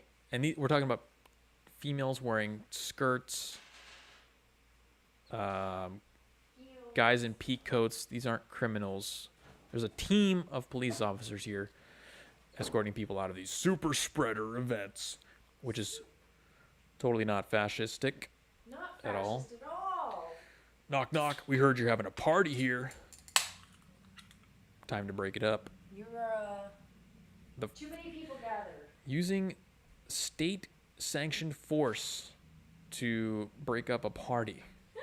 Is that, if you were to put it on a scale, on one end is anarchism and one end is fascism, or whatever would be on the opposite end of fascism, natural law, I don't know. Which side do you think this would tend to lean on? More towards the fascist side? Definitely more towards or more fascism. towards the free side? Definitely more towards fascism. Where are the anti-fascists crying about this? That's what I want to know. Right? No, those are the anti-fascists are probably the ones that called 911 on these parties. That's probably true. If I'm gonna bet the anti-fascists are the ones who are going around reporting businesses and saying, "Oh, this Louis got a gym open. Hello, State Department." Well, I mean, the anti-fascists are the ones on Instagram reporting fascist accounts on Instagram. So these are the ones that are calling 911 on all of these places and wasting state and city and local government on all this garbage. A lot of resources. Yes. That's literally what I think of when I see like police showing up in semi-riot gear to have to escort people out of a building because they're a super spreader event. Because they're having champagne and mingling with other people. They're enjoying the new year, bringing in the new year with the cool people. A special task force. They have a whole special task force. And how much money are each of these officers being paid to show up for this stuff? Like, imagine like what we did for New Year's where we're just hanging out in my friend's backyard. If somebody called the cops on us. Whoa, hold on. I just read a number in this article. Yeah, I agree with what you're saying. It's absolutely absurd. But check this out. Overall, 90 adults were arrested and cited for violations of county's safer-at-home order to stem the surge of COVID-19 cases. That is You could literally go out and smash windows and burn businesses down, and you'd have a less likely chance of getting arrested than you would if you were at one of these parties. What the hell is wrong with our society? Over 900 people were warned and advised of the updated safer-at-home order. Safer-at-home order. That's when the citizens need Stay in your pod and enjoy it. That's when the people need to stand up and be like, is this a law or is this just like a recommendation? Which law is being Because violated? as far as I'm concerned, this law was not passed by our Congress. This was not approved by any kind of local government of any kind. So why is it okay that they're able to send police, like taxpayer funded police force, to try to force these people out? That's our money. That's our money. I mean, not necessarily probably mine, more your money. Because I'm more your money than my money, and like my mom's and my uncles and like all my family members who do own property and stuff like that. It's all their money being funneled towards this garbage. Like, this is stupid. Wait, you're saying you don't feel safer? No, I don't. Oh. Well, because we've been locked down since freaking March, and we've had like the most coronavirus infections and deaths and all that shit. Lockdowns work. Don't question the lockdowns. How dare you question the lockdowns? Okay, so listen to this. So the final quote from this article. I've made it clear that we will seek out and take law enforcement action against all super spreader events. Super spreader. Occurring anywhere within Los Angeles County. Sheriff Alex Villanueva said, quote, the goal of these enforcement actions is to reduce the spread of COVID-19 and the risk to our vulnerable populations. So I had to read that because I have to give credit to the sheriff in Sacramento who explicitly said that he's not going to enforce super spreader events, and he's going to use his resources, like you mentioned, in a more worthwhile way, meaning, arresting homeless people all day. Right. But they're not enforcing that kind of stuff here. I mean, there's still gyms open in Sacramento that are that I go to. I know that have no masks, and nobody in there wears masks, and it's a great time, and nobody's getting sick, and the owners are just giving a giant middle finger to the state, and I want to give those guys my money. I want to give them my money too, even though I don't go to the gym. Yeah, I mean, this is ridiculous, yo. Like, I'm not. This makes me sad. It really does, because I already know they're gonna use this kind of story to propagate them enforcing another lockdown on us, where businesses like. You know how you and I have been talking about wanting to go to concerts or some kind of like something for months. Right. This is going to set us back now. Oh, of course. No, they're going to use this. They're going to use this to set us back. Make more strict enforcement. Yeah. We're just going to have our own Rona raves. Well, that's what we're doing. The general underlying theme of basically this entire channel is that we're going to have parallel societies. Kinda. Whether you want it or not. Whether you want it, yeah, it's gonna. They're gonna create their own. The market demands what it demands, and I know people are hungry for concerts and just physical interaction with other people. 1 year of random stuff is tolerable for the citizens who live in LA County to deal with this kind of stuff. You think they're gonna still be there in 5 years? No. They're all gonna. Not. They're gonna vacate like freaking rats on a sinking ship. They'd rather take their chances swimming in the middle of the ocean than be on a sinking ship and drown and I think so. They're gonna, I mean, like you said, people even though in general they're not that as intelligent, but they respond to the incentives. If they can't have a party and have some champagne on New Year's Eve, especially 2 years in a row, they're not gonna stay in that city. I mean, I've thought about leaving California after all these lockdowns and all this garbage. I've thought about leaving, and I'm on the cusp of leaving, but I don't know where I want to go. Commander Osis says that I'm also looking. I don't know where to go. Fine. Commander Osis says, I'm seeing a nurse that knows people that work their ICUs and PICUs. We're both skeptics. She sent me a notice 10 minutes ago. They're not resuscitating people. Are you serious? I don't know what that means. Are you trying to say that they want to clear out the beds, or are they just like not resuscitating people because they just want to like free up a bed and just like let people die. Yeah, is there like a hospital orders to not resuscitate them for some reason? I don't understand exactly what you're trying to say, Osis. Yeah. Clarify, Commander Oasis. I keep on saying Oasis, even though there's no A. Robert says the Jacobson decision says the government can hold you down and inject you with drugs. Oh, hell no. Koromatsu says they can put you in concentration camps without due process. And Buck says they can sterilize you. Hell no, hell no, hell no. Personally, I'm in favor of all of those. Of course you are, you fascist. Yeah, totally. No, I'm not. I'm just joking. I know you are. I know you are. There's a nice debate in chat going on about gain of function research and how I love that. I love that Fauci was involved in the gain of function research. I love that you guys are interacting with each other in the chat because it's awesome. This is the kind of stuff you guys can post about on the locals.com page. Yes. Join us on Locals. And we can have nice long conversation threads on that. And also, too, follow me on Instagram and you can talk to me directly. That's always fun. Don't you want to try to talk to her directly over Instagram? I know I'm kind of stupid, but I'm fun to talk DMs. to. Yeah, slide into my DMs. Like, it's all good. Stalking Horse brought up a thing that we didn't mention from the article, and he said, from the article, quote, and taking 7 handguns off the streets. He says, I ran over a gun in the street last week and it gave me a flat tire. Something must be done. Oh, goodness. Do you all doesn't surprise me. Yeah. Noah just asked if we have any intention of leaving California.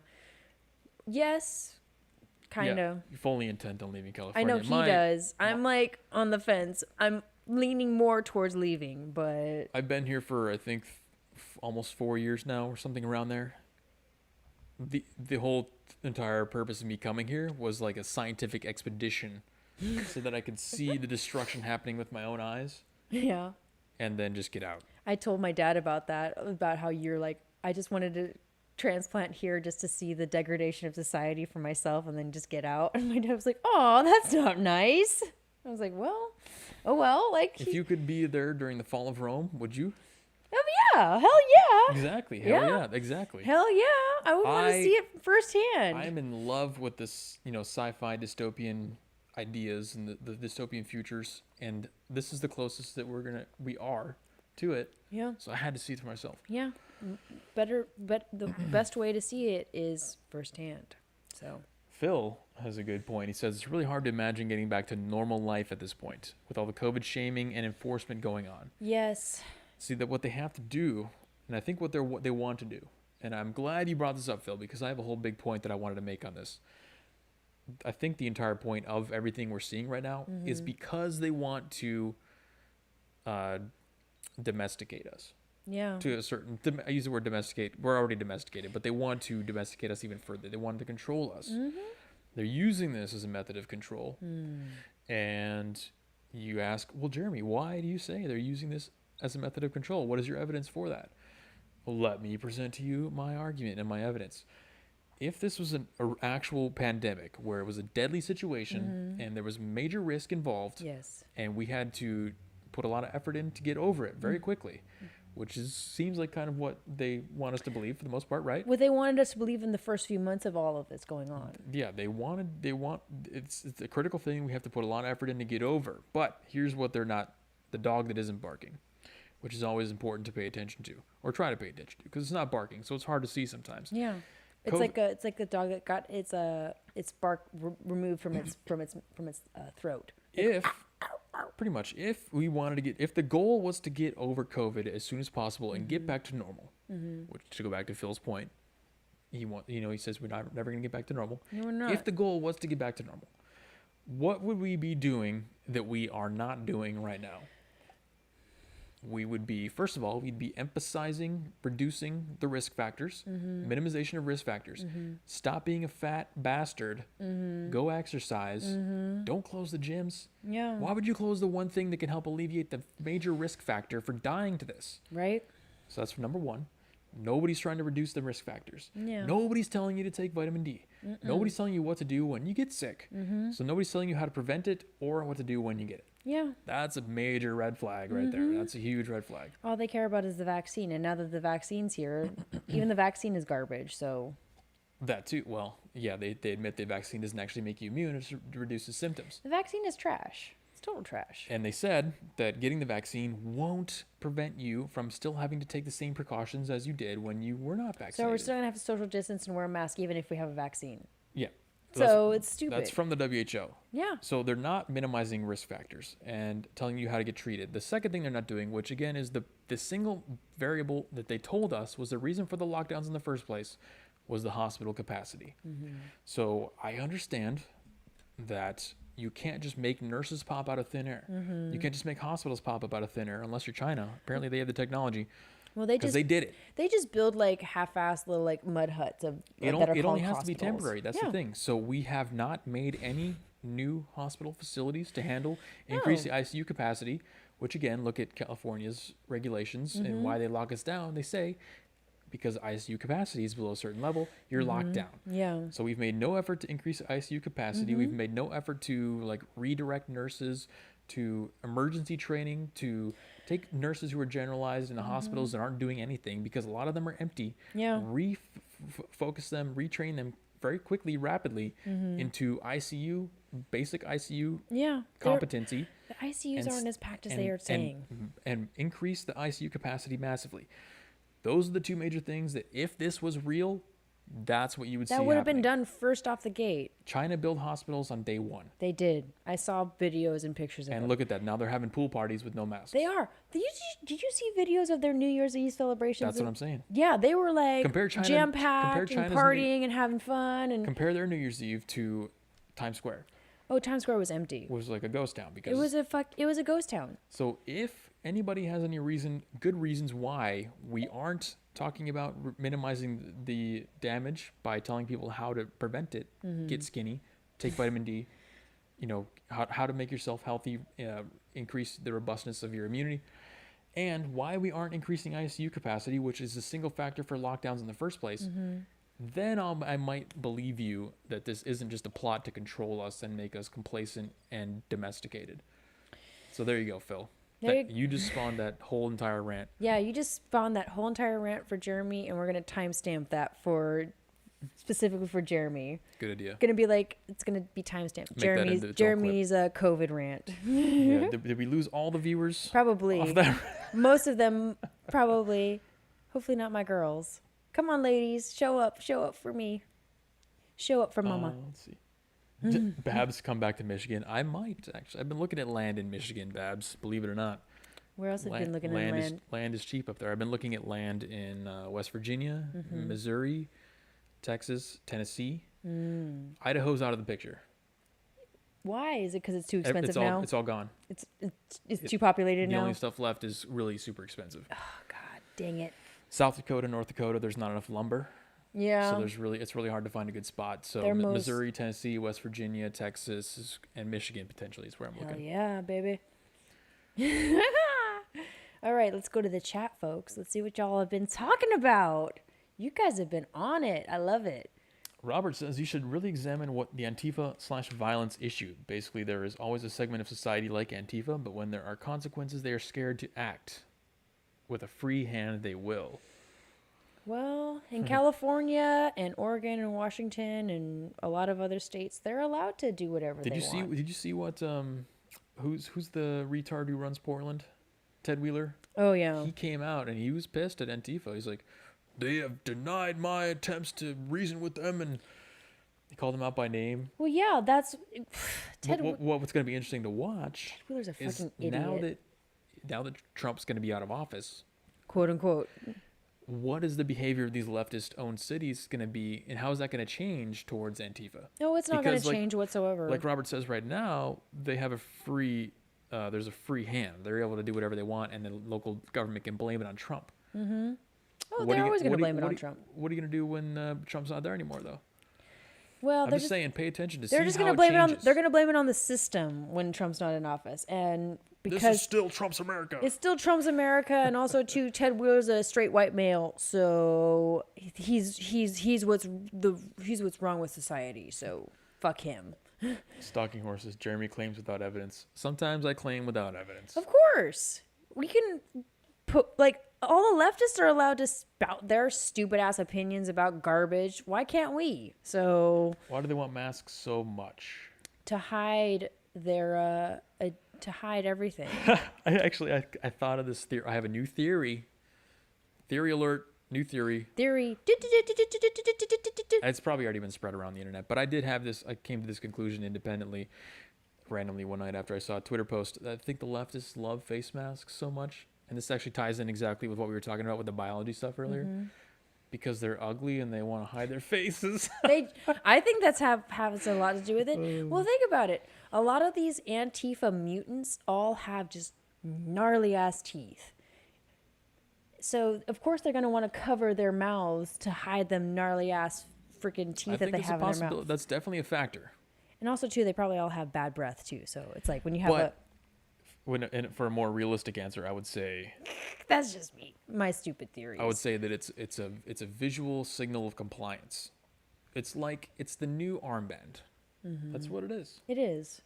Because these masks, these cloth masks and the bandanas and stuff that people get away with wearing, they don't do anything. No, of course not. Zero. That's the CDC has said that it does zero. But nobody asks any questions if they see you with the stupid cloth masks on, like the fashion masks that are made out of an old t-shirt or something like that. It's all about signaling compliance. Oh, it is. It's about compliance. MA says, weekly narrative, would you consider doing a short video about COVID? These clips are so good. I agree, MA. These clips are going to be really good. I'm definitely going to clip that rant that I just had. Yeah, that's a good rant from him. But you're talking about doing pre-produced videos. Yeah, it's definitely we could do that. Possible. Well, maybe locals.com. Maybe we'll be able to do something like that for locals. That's the kind of stuff. See, the other reason why I like the locals.com is because it is going to be like a forum type situation where people can give me ideas to make stuff like that, which is great. Thank you for that suggestion, MA. Can you guys Google Fauci Corona research? I already know about the Fauci Corona research, erg split, and so just maybe to back you up very quickly. Fauci was involved in approving gain-of-function research on COVID-19 in China. Oh, gosh. Which is what is suspected to have led to the strain that I just got banned off YouTube. Yeah, right? The strain that got released. So Fauci approved what has now initially become, or he was involved with, what has now become COVID-19. Wow. Because he was on the board of whoever it was that approved the gain-of-function research. Gain-of-function research, for those who don't know, means you're experimenting with the vaccine like coronavirus to add certain functions to it to make it spread easier or jump to a different species or whatever it is. I'm not a biologist. I'm a cybersecurity expert. Hold on. Ergen Splitten Luden Boomer. He wrote in all caps, so you know it's yelling, "No, it was America!" Yeah. And then he says, he moved it to China! There you go. Okay. That's how you know it's serious, because he wrote it in all caps, so it's yelling. I mean, what I said wasn't wrong, but that's an additional key detail. Apparently, it started in America, and then he moved it to China. Of course, how it always goes. They always started here, and then once they realize, like, oh, we can't get away with it here, let's move it to China, because they don't give a crap. Bab says, the biggest thing are particles spread from the droplets. Just don't sneeze in other people's faces and you'll be fine. Well, I haven't sneezed on anybody probably since I was a child. So I think I'm good on that. Yeah, if anything, it should give us a way, something to adapt to, but not with a physical restriction on us. Right. We don't yell at each other's faces anymore. Maybe the way that we handle our discussions at bars and clubs goes a little bit differently, where you have to yell. Maybe the music is a little bit softer because you don't have to speak as loudly. Or maybe we just eliminate bars altogether. Well, I don't think we need to go that far. That's what the leftists want, Jeremy. Well, they don't go to bars anyway. Well, they do, but then they complain about everything having to do with the bar, so... But you get my point. We might as well just eliminate them. We can make a lot of small adjustments that would cumulatively account over time for the difference that masks would make in place of masks, I think. I think so too, but again, these retards don't have the thought process. It's all about instant gratification. It is. Yeah, that's it's the about feeling good and like making a fashion statement. If you put on a mask, you don't have to put in any effort. Yeah. You just put the mask on. Yeah. You don't have to try any harder. You don't have to think any harder. And that's just a continuation of the dumbing down of our society. They're total artards. Like, they are complete and total artards. Like, I'm so sad. So sad for any children that get spawned from these leftist losers that just, yeah. It is rough. Arian says, Delaney, you can sneeze on me anytime. Got bulletproof immune system, so me won't get sick. Hell yeah. I agree. I've been saying it's like I don't think I've gotten Rona. I haven't gotten tested, but I've been wanting to like throw Rona parties, just like they did with like chickenpox back in the day. It's like, can we do Rona parties or Rona raves or something like that, where we get like a few people that have had Rona and like sprinkle them into the crowd, and we just have like a rave or function of some kind, and You that don't way have to go that far. That's a little weird. that's for like adults. All you have to do is just have a party like normal. You don't have to require COVID people to come. You can just I want COVID people to come. You can just assume that one or more is going to have it. I want COVID people to show up to my parties. You're like one of those people that have the attraction to spreading viruses with each other and stuff like that. Yes, absolutely. When I was like 6 months old, my mom exposed me to chickenpox. So I'm old school. I'm like, yo, give me the viruses. Give it to me. Makes me stronger. In our second story on our coronavirus measures are totally not fascist segment, Totally not fascist. Another video this time from New Year's Eve in Canada. Well, Canada's totally fascist, not gonna lie. Probably a little bit more than us, but let's go ahead and take a look at this. There we go. Sorry, folks. They didn't hear that. Maybe they just heard it through the mic a little bit. Maybe a little bit. I think I should have the desktop audio. Yeah, I have the desktop audio muted, so they didn't get ear destroyed on that one. Okay. What you're seeing here is a gathering that had happened in a house in Canada, and police are ripping a man forcefully out of his own home because their neighbors reported them for having a party with more than 5 people or 6 people, or whatever it is. Yep, a Canadian family with 6 people in their home was violently targeted and one person arrested by police for breaking the Quebec's tyrannical coronavirus restrictions. Oh, yeah, because Canada is totally progressive. And you might want to watch the video a few times, but there's links on here and all that, but they've actually made it very difficult to find this video online. I had to resort to getting it off of Rumble. If you look in the video, you can see in the background, they already have a woman out in the snow. She has no shoes on, and they're roughing her up in the snow with no shoes on. And then they rip this guy out of the house. I thought Canadians were supposed to be nice. Literally, if the uniforms were slightly switched up, you could just replace those police uniforms with Nazi uniforms, and then it would look like a scene out of Schindler's List, where they're ripping the Jews out of the house. Yeah, instead of black, you just replace the black with brown, and you got Nazi Germany. Basically. A little bit, not gonna lie. This is it's very consistent that the leftists are against fascism at every angle, but they don't speak out about anything related to this kind of stuff at all. I just thought that was a little interesting. I thought it was pretty interesting too, because this is heartbreaking for me, because like I said, just thinking about what you and I did for New Year's. If somebody had called the cops on us and they had dragged us out like they did these people, that's like, what the hell is wrong with our society? Oh yeah. We had maybe 10 at most people at our little shindig. So yeah, we're breaking coronavirus rules, but none of us have gotten sick. I'm pretty sure you got the Rona from friggin' Reno. I've already had it. Yeah, you've already had it. But yeah, no, if that happened to me, the first thought in my mind after I get out of jail would be, I need to leave this country immediately. Right. I need to go to Indonesia or something where they just don't care. They'll do that to you in Indonesia too. Maybe.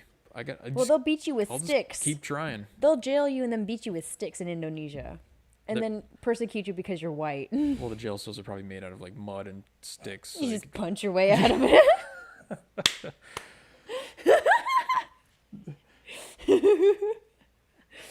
Oh. All right, here, Erg Splitting. I'll make a deal with you because you want to talk about the Fauci Corona research.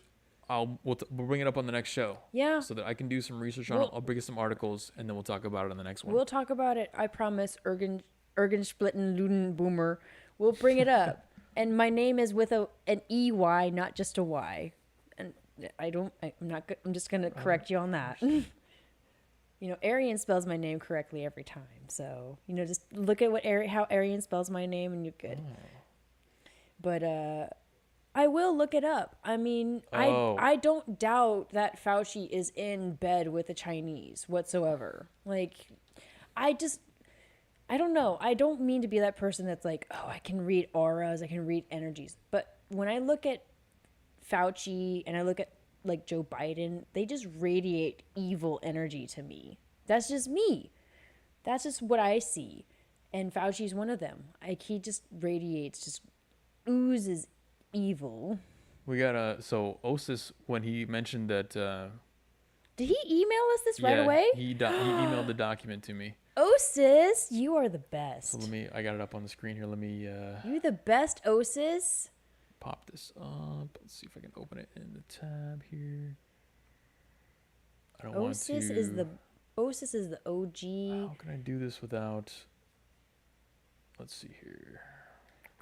Come on, Jeremy, you're the tech whiz. Okay, I'll just read it. I'm not going to put it on the screen because I don't want to show his like email address and stuff like that. Yeah. So this is from Emergency Medical Services Agency, Los Angeles County Board of Supervisors. Okay. It says, effective immediately, this is dated on December 28th, due to the severe impact of COVID-19 pandemic on EMS and 911 receiving hospitals, adult patients 18 years of age or older in blunt traumatic and non-traumatic out-of-hospital cardiac arrest shall not be transported if return of spontaneous circulation is not achieved in the field.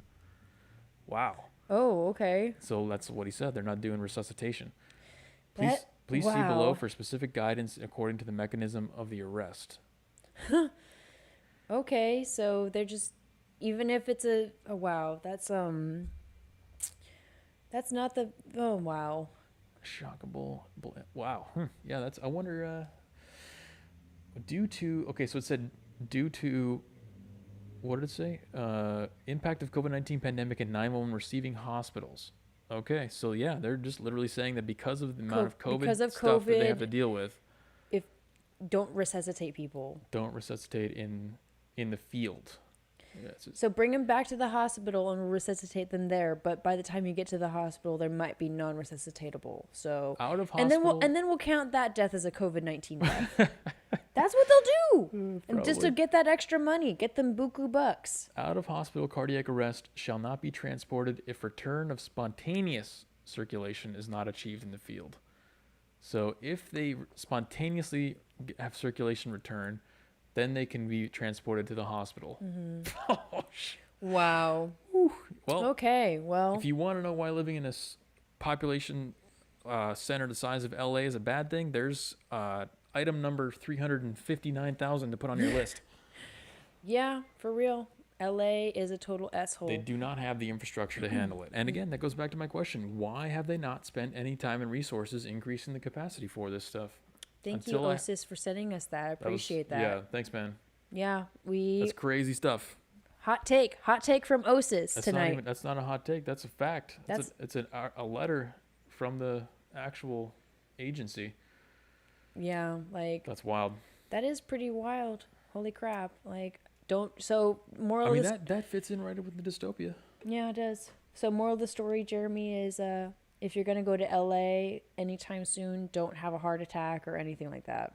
Don't get stabbed or don't get shot or don't have a heart attack. So that way you won't get counted as a COVID death. The only other time someone could declare a death was at Sandy Hook. Wow. We're not going to bring Sandy Hook up because we've already been shadow banned, so we don't want to get banned entirely for bringing that up.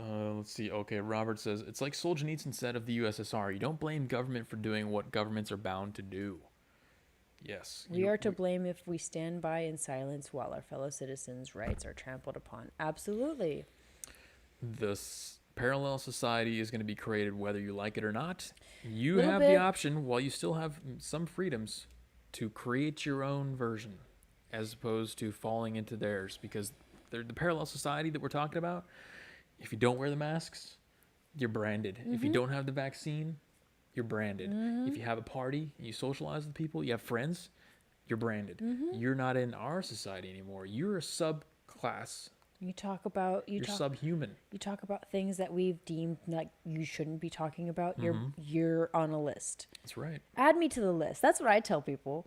Yeah, I saw an article I think it was from CNN that said, I think it was Italy or Spain, one of them European countries, that said they're going to keep a list of people who refuse to take the coronavirus vaccine. Oh, yeah. And I'm all like, add me to the list. I saw that. Add me to the list. Add me. Of course they are.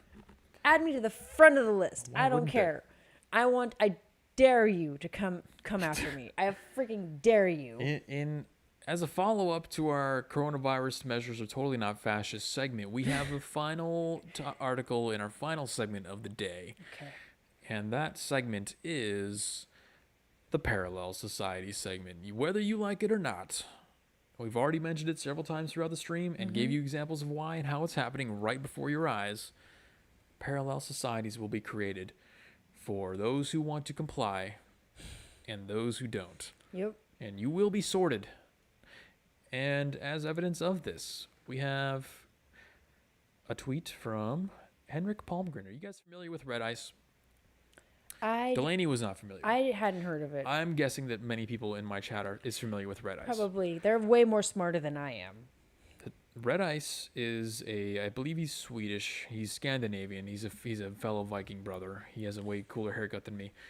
But they have a show called Red Ice TV, and they've been on YouTube. They've been on every platform you can imagine. And after several years, they have just recently gotten denied or canceled, you could say, by their fourth credit card processor of the year. So they keep bouncing around to credit card processors. Guess why? Because the banks don't want to provide them service. So the banks don't want to make money? Not if you have the wrong beliefs. Wow. So that's sad. That's what I'm parallel societies, ladies and gentlemen. I thought like we were here to make money and run business. Nope, they're here to enforce ideologies. Wow. This is from President-elect Henrik Palmgren. President-elect, hell yeah. After 10 days with the new credit card processor, we just received notice that they dropped Red Ice because they, quote, and this is from the email, found multiple articles online with negative news. Oh. Here's the email. He screenshots the email. It says, during our regular account monitoring, I found multiple articles online with negative news on both the company, Red Ice members, and the owner. Being a conservative processor, I will have to close the account due to my findings. Oh, wow. This was the fourth processor they went through in the year. Holy Shri holy. Imagine you go to a bank, and before you get to open an account, they Google everything about you, and if they see that CNN or MSNBC or Vox or BuzzFeed wrote articles about you because you had the wrong opinion on something, these guys aren't white supremacists. They just talk about the news the same way that anybody else does in an objective way. Yeah. I don't consume their stuff. I don't watch Red Ice TV, but I'm familiar with them because they were on YouTube at one point. Yeah. And what happens over time, slowly, as you talk about that stuff, is that you fall out of favor with companies like Fox, BuzzFeed. You get on their radar for some reason or other because you say that, like George Floyd died of an overdose. That would be enough, probably. If you say that the kid, who's the Covington kids, assaulted the Indian instead of the Indian coming up to them. What's his name? Nick Sandman. Yeah, Nick Sandman. Yeah, if you say that Nick Sandman didn't assault the Indian guy, that would have gotten you. Or Kyle Rittenhouse did nothing wrong. If you say that Kyle Rittenhouse was acting in self-defense, if you have any opinions, these are all valid opinions that can be argued. They're not absurd opinions. They're not. And in most cases, they're true. But the problem is that you say the incorrect version of the opinion at the wrong time that gets attention from guys like CNN or Vox or and then they'll write BuzzFeed. Crap about you. They write an article about you that's up forever. And then when a bank wants to open an account, they say, oh yes, hello, Mr. Jeremy, let me go online and look at let me look at your name. Let me Google your name real quick. Let me Google you and see if there's been any stories about Weekly Narrative online before we open this account for you. Oh, I'm sorry, it turns out that BuzzFeed, some purple-haired freak at BuzzFeed wrote an article about you 2 years ago. Purple-haired freak. And she didn't like the fact that you said that, tall people didn't like to redistribute wealth. So we're not going to be able to open an account for you today. Wow. That happened 4 times to them in 1 year. Wow. So, I'm so, you know what makes me, as somebody who believes in capitalism, these companies that don't want to do business with them, total pussies. Like, that's pathetic. Like, I thought it was it's supposed to be about money. Like, why would you not want to make money? Like, I guess social justice is way more than money nowadays. I'm actually starting to fall in line more these days. I'm just dabbling with the idea that the government is actually less evil than the corporations. Because when this parallel society comes into play, which it already is, we already talked about Ticketmaster allowing event organizers to require vaccination proof. We've talked about banks denying people for the wrong ideas. It's always going to be the companies who enact these controls. The government's not going to say you can't travel. No, of course not. It's going to be Southwest or Frontier or saying, Alaskan. Yeah, we're not going to fly you if you don't have the vaccine. Ticketmaster, you can't go to the concert if you don't have the vaccine. Bank of America, you can't open an account here if you have the wrong opinions. Do you think that the government is strong-arming people into, like companies and private businesses into complying with these orders?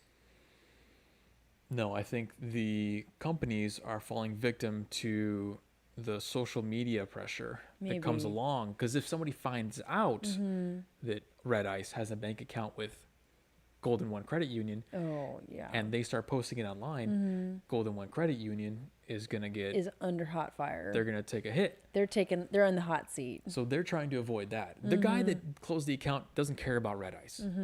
Yeah, he doesn't give a crap. No, it's just that he's doing like risk assessment, I think, in his mind. That's basically what it is. You're in an environment where if these commies and the people who you want to use force to enact their will upon you will find out about this, and then they'll destroy the company for it. We've already seen that happen multiple times. They tried to do it with Goya. They did. They tried to do it with MyPillow, the MyPillow guy. Yep. They did it with Alex Jones. He talked about it free and willingly. He was like, I've had perfect credit my whole life, my whole adult life, growing a business. And Alex Jones is another example. Once I came out as kind of a extremist or a conspiracy theorist, then all of a sudden the banks are telling me I have no access to my own money that I've generated myself. Yeah. Like, parallel societies, folks. What kind of crap is that? It's already here. RL says, Jeremy, it's right. It's the social media pressure of the Kool-Aid hair mob. Kool-Aid hair mob. Nice. I like that. Kool-Aid hair mob. I'm gonna steal that. That's what it is. It's they have too much power right now because they have social media, and social media is on their side because the people that work for those social media companies are the Kool-Aid hair mob. They are. It's all the same people. The Kool-Aid hair mob. They are Kool-Aid hair people. That is the attack vector that they're using on these companies. Because, back in the day, I'm sure there's plenty of white supremacists that had Wells Fargo accounts, but nobody knew because nobody had social media. Nobody could make a big stink about it. What are you going to do? You're going to send letters to all your friends like, hey, Louie, I found out that a white supremacist has an account at Wells Fargo. What do we do? They're not going to do it. Nothing's going to happen. Yeah. But if you can share a post that says, hey, Red Ice has an account at Golden One Credit Union. A whole company. Then everyone is going to repeat that signal. It's weird because when it's an individual person, nobody gives a crap. But when it's a whole company, it's a whole entity, then all of a sudden people give a crap. That's the power of like business versus like the individuals. Like really is. What do you mean like an entity when they're banning a whole business? Yeah, or when they're not banning, but they're just taking power away from individual businesses.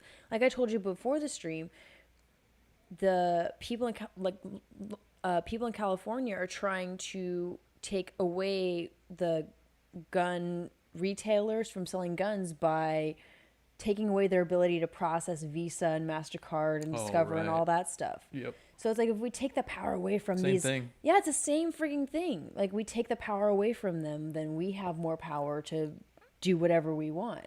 Well, and that's what they're doing, man. We just covered, I think 2 weeks ago, a story about MasterCard offering, what was it? Your true name, the true name feature on your credit cards. Oh God. So that you can have, you don't have to have your dead name or your old, your government name, your pre-transgender name on your card. Your pre-transgender name. Rainbow on the card and everything. So these credit card processors are fully on board with the wokeness, and they will remove your ability to process credit cards if you go against the narrative. All I say is if they try to take away gun retailers from selling guns by taking away their ability to process credit cards, all the patriots are going to do that want to buy guns are going to do. They're just going to pay for cash instead. Well, that's the thing.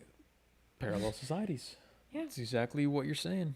There are going to be parallel societies created, whether you like it or not. You can be on the boot end. What's forced happened, getting stomped out, like Henrik from Red Ice getting stomped out. He's going to continue to get stomped out.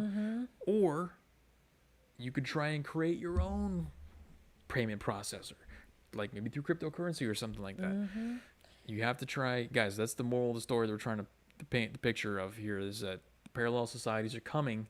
You can take the opportunity now to try and create your own while you still have some free will and power, or you can sit around and wait for them to do it for you and sort you into the society of their choice. And May said, Red Ice just advocates for white people. That's it. They had JLP on their show. Yeah, that's what they do. Yeah, what kind of racist would have a black dude on their show? Even though just JLP says that he's a black dude, but he's white on the inside. But Oreo. He's a total Oreo. But, that's racist, Jeremy. You can't say that about people, especially black people. Or call them coconuts. Well, they call each other names all day. I know they do, dude. Oh, my God. Don't even get me started. That's what it is, MA. They advocate their white identity politics.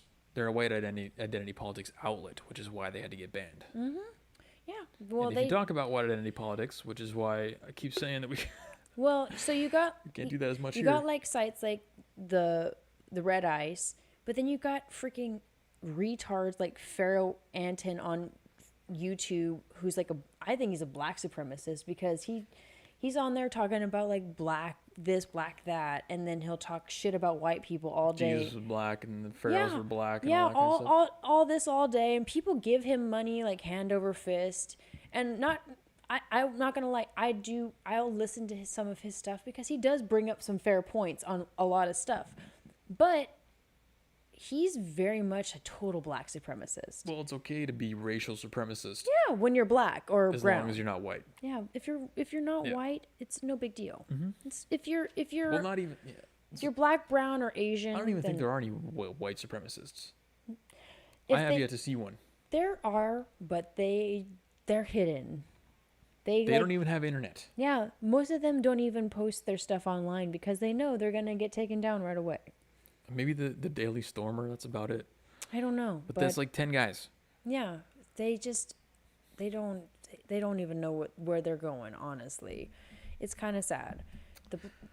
They've definitely they've infiltrated and coerced all of us from being able to just live normal life. Like you can't even spend your money how you want nowadays. BLM is advocating for racial segregation. They really are. They literally agree with the Triple K clan about that. A little bit. They want to. That's the irony about the whole situation, is that now we're seeing black only spaces and stuff like that. It's just... I mean, I thought that Martin Luther King fought till his dying breath to make sure that black people were given the same rights and opportunity as white people. But I guess here comes BLM, and they're just like, no, we want to separate things again. We're going to segregate, and we're going to teach our black children our history that we deem worthy and we deem accurate, even though it's probably not. Sounds like an idea that I've been talking about. Parallel societies, people. Society. It's common whether you want it or not. I'm going to drill it into your skull 1,000 times. And guess what? We're going to start our own parallel society. Those are the only options you have. You can't fight back against this. I mean, that's the beauty of America. We're able to create our own parallel society. You can. We can. And as long as you pay your taxes and don't commit any crimes, you can create your own parallel society. Oh, you could live in some places where you can commit all the crimes you want. Yeah, no one's going to care. I was going to say, the Nixian people, they were committing plenty of crimes, but... Ethnic strife is just a part of diversity. It's bound to happen. Well said. M.A., I'm so glad you joined the chat again, girl, because let me just say, the girl chat has been lacking. Stalking Horse has a good point, too. The demand for white supremacy far exceeds the supply. Right? They're like fiending for white supremacy. They're like, where are all the Nazis? Where are all the swastikas? Where are they? Sean King had a post today where he retweeted somebody. God. Sean King is just my comedic outlet for Twitter, and he posted a picture of some random people at a like a Trump rally doing this. The OK symbol. Yeah, and then, this is universal for OK in Divers World, by the way. And then right below that, somebody posted 3 pictures of Biden doing the exact same thing. Right. So they see racism in this guy doing this, but they don't see racism over here because they're seeking out racism. Yeah. They're trying to find it where it doesn't exist because the demand exceeds the supply. The demand totally exceeds the supply. People are literally just fiending for racism. They're like wanting to inject it like into their arteries. They just want it. They just are craving it. They're like, we don't have enough of it, so we want to get more of it. Yeah, like I said, I don't watch the Red Eye stuff, but I definitely have to point out, and bring attention to that. I'm gonna definitely give them a shout out for that. Yeah, I mean, I think that this is just bull crap, honestly. In my world, in my universe, I think that if you are like Visa, MasterCard, Discover, like all of these top name credit card processing companies, you should want to make money, even if the person that you're making money with might not suit your political beliefs. The whole point of having a business is you have the right to refuse service to anybody. That's true. For any reason. But they're not racist. Like, come on now. Well, again, you can We've not serve somebody because that, they don't have a shirt on. You can not serve them. They have that's the tough spot about it is they have every right to deny them service. It's true, I guess. I mean, Unless you're advocating for increased government control. No, I'm not. See, that's a tough spot. So maybe, and that's why you have to create your own parallel society. Maybe a solution for President-elect Henrik Palmgren, make your own credit processing system. And that's an absurd answer, I know, but because it's not exactly easy to do. But you know what? Henrik doesn't have to do it because once enough people get banned, then a parallel society will form and they'll create their own payment processing facilities. They'll create their own social media platforms. They will. We're already seeing that with Gab and Parler and BitChute and DLive and all that kind of stuff. All of these platforms that are popping up out of nowhere, it's because of censorship from YouTube. As you remove people from the main society, they're going to come over here and start their own stuff.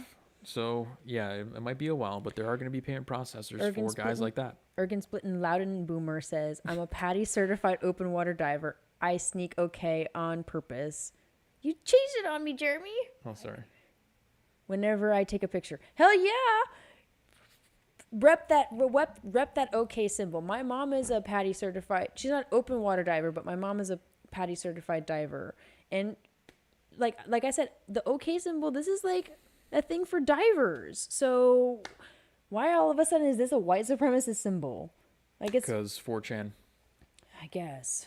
That was literally it. The whole reason. Think about this. Babs says a good thing. He says the fact that people are seeking out the selective racism based off the OK sign is crazy. It is crazy. Literally, it's a sign of mental illness, I think, because 4chan engineered this. 4chan, for those who don't know, is the pits of hell on the internet where you don't want to go. I don't recommend it. But they come up with social jokes like this where they say, let's start a campaign on social media that claims this is a racist symbol. Totally fake from the start. Yeah.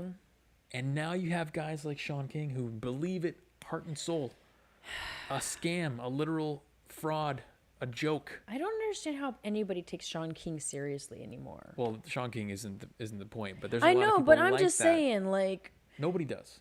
No, people do though, Jeremy. Well, people take Sean King seriously. The people who are equally retarded. Yeah, well, whenever on my social media platforms, whenever people share or like do stuff like Sean King stuff on their stories, I know who the social retards are because they're sharing his garbage. Oh yeah. And I go in and I take a look at his stuff, and he's just propagating just nonsense. He really is. No, he's just the epitome. He's the perfect outcome of the experiment. When you're formulating the experiment to create a brainwashed idiot who sees racism everywhere, like I said, mental illness, but it's a trained mental illness. It is. When you create that experiment and you get an output of a Sean King, your experiment went 100% perfectly. Sean King's mental illness is so bad that He's a freaking pale ass white dude that thinks he's black. Like that is how far Enough said. that is how far the mental illness goes with Sean King. That he is probably is. I mean, I've never met him in person, but I'd say he's probably damn near not close to paleness as you. Probably not. I mean, he's probably pretty close. I'm not saying he's not close to my tone, but he thinks that he's black, even though he's super freaking pasty white. If you see pictures of him when he was a kid, yes, exactly. Pasty ass white. It is terrifying because if they can execute that experiment and create that mental illness in a person like that, just through social means, they can do it on a mass scale. Oh, they've done it on a mass scale. MK Ultra. MK Ultra. MK Ultra, but this is your trigger. Yeah, this is your trigger. You show this up and it's like, boop.